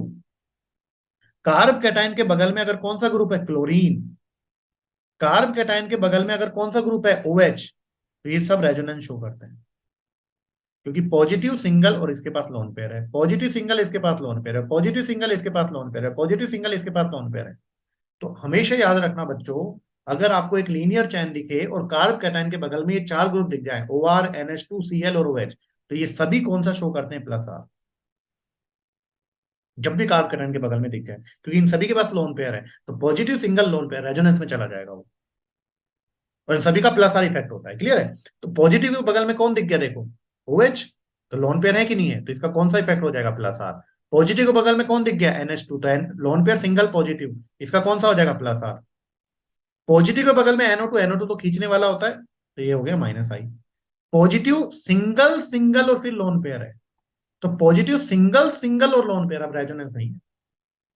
पॉजिटिव ओआर का देखो ना, पॉजिटिव सिंगल सिंगल और लोन पेयर है, पॉजिटिव सिंगल सिंगल और फिर लोन पेयर, अब रेजोनेंस तो नहीं होगा ना। तो रेजोनेंस नहीं है तो इंडक्टिव बचा, तो इंडक्टिव इसका कौन सा होता है, माइनस आई। रेजोनेंस में तो प्लस आर, और इंडक्टिव माइनस आई। यहां पर देखो पॉजिटिव बी वाले में, देखो बी वाले में पॉजिटिव सिंगल सिंगल और फिर लोन पेयर, तो NH2 का रेजोनेंस नहीं लगेगा, तो NH2 को कौन सा इफेक्ट लगेगा, माइनस आई। तो सभी बच्चे सुन लेना, जब लीनियर चैन हो ना, लीनियर चैन हो, तो कार्ब कैटायन के बगल में अगर OR NH2 Cl और OH ग्रुप लगे हों, तो उसका कौन सा इफेक्ट आएगा बच्चों, प्लस आर। कौन सा इफेक्ट आएगा, प्लस आर। कौन सा इफेक्ट आएगा, प्लस आर। और कार्ब कैटायन के बगल में नहीं लगे हो तो केवल इंडक्टिव देखना है। अगर कार्ब कैटायन के बगल में नहीं लगे हुए, कार्ब कैटायन सिंगल सिंगल फिर कुछ भी लगाओ, तो केवल इंडक्टिव इफेक्ट देखना लीनियर चैन में, है ना। तो यहां पर अब बताओ कार्ब कैटायन कब स्टेबल होगा, जब देने वाले ग्रुप लगेंगे। देने वाले किस किस में लगे हुए, एक सी में, एक डी में और एक ई में, तीन में लगे हुए कि नहीं लगे हुए। अब अगर मैं आर इफेक्ट की बात करूं, प्लस आर की, तो प्लस आर मैंने बताया था, याद कर लेना अच्छे से, अभी भी नहीं हुआ तो अभी भी याद कर लेना। सबसे ज्यादा प्लस आर होता है NH2, फिर किसका होता है, OH का, फिर किसका होता है, OR का। वेरी वेरी वेरी इंपॉर्टेंट, जो प्लस आर होता है सबसे अच्छा NH2 का होता है, फिर OH का होता है, फिर OR का होता है। अब माइनस आई में भी कौन कौन से ऑर्डर है, माइनस आई में एक NO2 है, तो NO2 का माइनस आई सबसे ज्यादा होता है। उसके बाद होता है बेटा OR का, OR लगा हुआ है ना यहाँ पर सी में, और उसके बाद होता है आपका, और कौन बच गया, NH2 का, है ना? ये माइनस आई के ऑर्डर है। तो प्लस आर किसका ज्यादा है, NH2 का, OH का, फिर OR का। तो जो देने वाले हैं कार्ब कैटायन को, जो देने वाले ग्रुप होंगे वो स्टेबल करेंगे। तो अगर मैं स्टेबिलिटी ऑर्डर पूछूं तो सबसे ज्यादा कौन होगा, या तो सी होगा, या डी होगा, या फिर ई होगा। अब कौन सबसे ज्यादा दे रहा है, NH2 वाला सबसे ज्यादा दे रहा है, तो स्टेबिलिटी सबसे ज्यादा हो गई ई की। फिर कौन दे रहा है, OH वाला, तो डी की। फिर कौन दे रहा है, OR वाला, तो सी की। तो EDC हो गया। अब बाकी सारे जो बचे हुए येलो वाले, जो बचे हुए येलो वाले, वो कैसे है बेटा, माइनस आई वाले खींचने वाले हैं। जो कम खींचेगा वो ज्यादा सही है ना। आप भिखारी हो, कार्ब कैटायन हो, तो आपसे जो कम खींचेगा वो ज्यादा सही है ना, जो ज्यादा खींचेगा वो तो और बेचारा परेशान करेगा। तो कौन सबसे कम खींच रहा है, NH2। तो NH2 सबसे कम खींच रहा है, तो वो ज्यादा सही है, तो बी हो गया। फिर कौन कम खींच रहा है, OR वाला कौन सा हो गया, जी वाला। येलो वाले देखो, जी वाला। अब कौन सा बच्चा, एक बच्चा ए और एक बच्चा एफ। तो ए और एफ में दोनों ही NO2 खींच रहे हैं, और NO2 दोनों ही खींच रहे हैं, इंडक्टिव डिस्टेंस पर डिपेंड करता है। अब सोचो, मैंने कहा था मैं भिखारी हूं, मान लीजिए कार्ब कैटायन हूं, एक तो मांगने वाला मेरे घर के बगल में, एक दूर है, तो कौन ज्यादा सही है, जो दूर है ना, मांगने वाला। तो यहाँ पर देखो आई, माइनस आई दूर है, और यहाँ पर माइनस आई सिर पे ही बैठा हुआ है, तो बेचारा पहले ही गरीब था, और खींचने वाला बगल में बैठा हुआ और दिक्कत करेगा। तो ज्यादा सही कौन सा है, ए। और फिर कौन सा है, एफ। तो ये आप लोगों को अच्छे से करना है, कोई प्रॉब्लम वाली बात।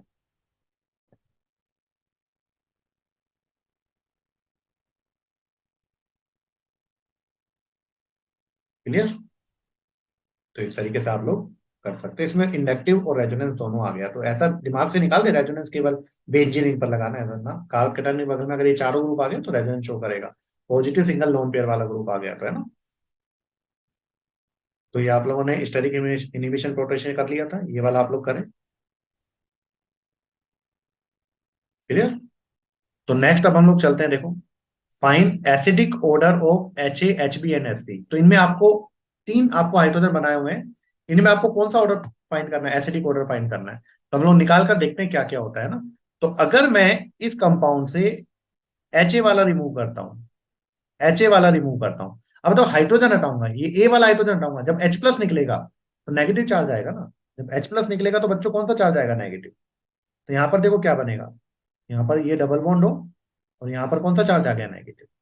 अगर मैं इससे कौन सा वाला निकालता हूँ, HB वाला निकालता हूँ, HB वाला रिमूव करता हूँ, तो क्या बनेगा यहाँ पर,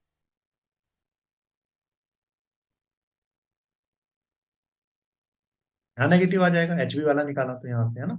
और अगर मैं कौन सा हाइड्रोजन निकालता हूँ, C वाला हाइड्रोजन निकालता हूँ, तो C वाला अगर मैं हाइड्रोजन रिमूव करता हूँ तो क्या बनेगा निकालने के बाद। भाई कौन सा हाइड्रोजन जल्दी निकलेगा, जो निकलने के बाद स्टेबल हो रहा हो ना, जो कंपाउंड। तो ये निकाला, अरे ये क्या बना दिया, तो ये निकाला और क्या आ गया बच्चों, यहाँ डबल बॉन्ड और यहाँ पर कौन सा चार्ज, नेगेटिव चार्ज।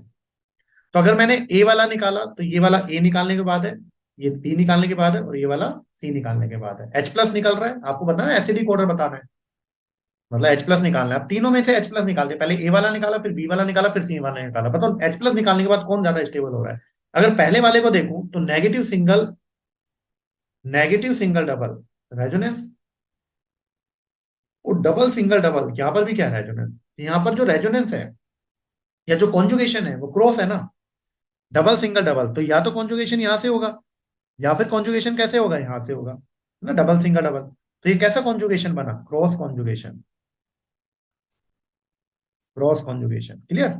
यहां पर देखो नेगेटिव सिंगल सिंगल डबल, कोई रेजोनेंस नहीं, नेगेटिव सिंगल सिंगल डबल, कोई रेजोनेंस नहीं है, तो यहाँ पर रेजोनेंस ही नहीं है, तो यहाँ पर नो रेजोनेंस। तो H प्लस निकलने के बाद यहाँ पर रेजोनेंस ही नहीं आ रहा है, नो रेजोनेंस या नो कॉन्जुगेशन लिख दो, नो कॉन्जुगेशन। और थर्ड वाले में देखो, negative single double, double single double, तो यहाँ पर जो कॉन्जुगेशन है वो कैसा है बेटा, लीनियर कॉन्जुगेशन है यहाँ पर, है ना, सिंपल है। तो नेगेटिव सिंगल डबल ये यहाँ से जाएगा, तो ये वाला कहाँ से जाएगा, यहाँ से।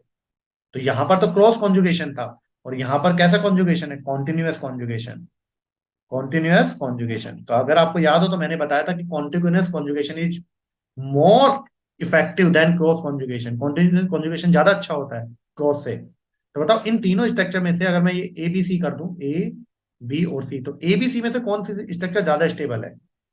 तो स्टेबिलिटी की अगर मैं बात करता हूं तो स्टेबल कौन हुई है, सबसे ज्यादा स्टेबल सी है, फिर कौन सी स्ट्रक्चर है, ए, और फिर कौन सी है, बी, क्योंकि कॉन्जुगेशन ए और सी में ज्यादा हो रहा है। तो ए और सी में कॉन्जुगेशन हो रहा है तो ऑब्वियसली बात है वो ज्यादा स्टेबल है इन कंपेरिजन टू बी। तो मतलब कौन सा H प्लस जल्दी निकलेगा जब, सी वाला, क्योंकि सी वाला निकलने के बाद ये जो स्ट्रक्चर बन रही है वो ज्यादा स्टेबल हो रही है तीनों में से, है ना।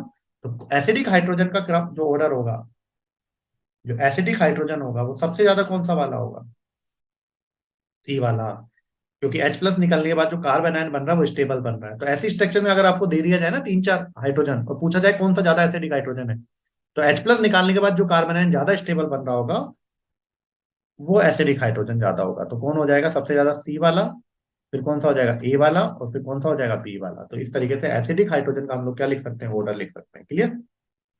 यहाँ पर कोई प्रॉब्लम नहीं, है ना। अब एक मैं एसिडिक ऑर्डर और लिखवा देता हूँ आप लोगों को, टोटल ऑर्गेनिक केमिस्ट्री में जो एसिडिक ऑर्डर काम आने वाला है, वैसे मैं वो आप लोगों को पहले भी पढ़ा चुका हूँ। क्लियर है। एक और बार मैं यहाँ पर लिखवा देता हूँ, तो एसिडिक हाइड्रोजन का ऑर्डर क्या होगा वो हम लोग यहाँ पर देखते हैं। क्लियर। इक्विलिब्रियम में आप लोगों ने पढ़ा होगा, लेकिन यहाँ पर मैं दोबारा आप लोगों को लिखवा देता हूँ।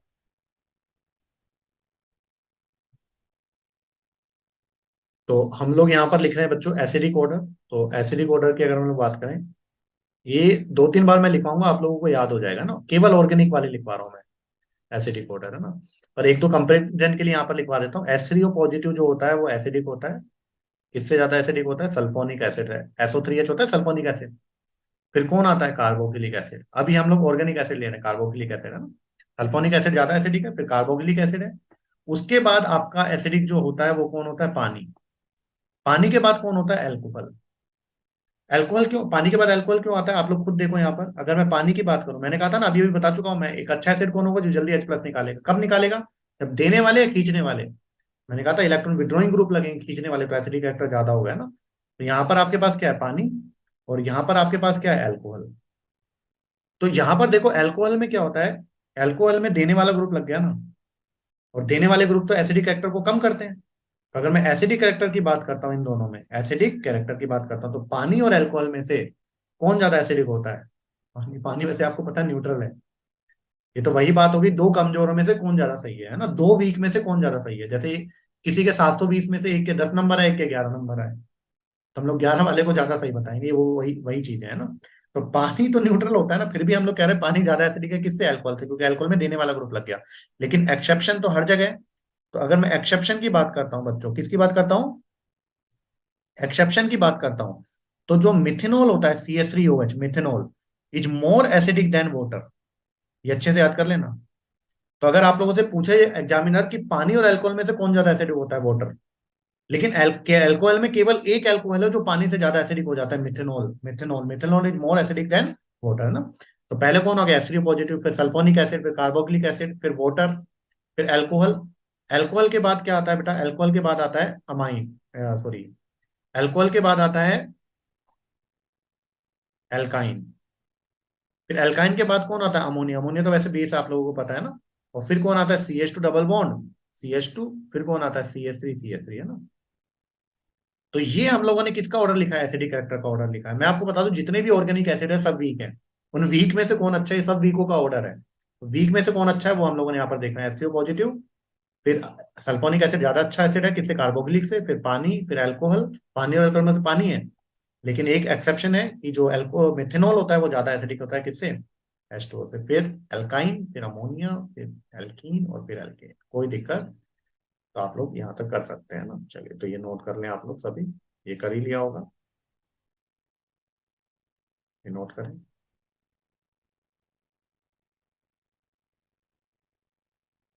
ये नोट। ओके बेटा, थैंक यू।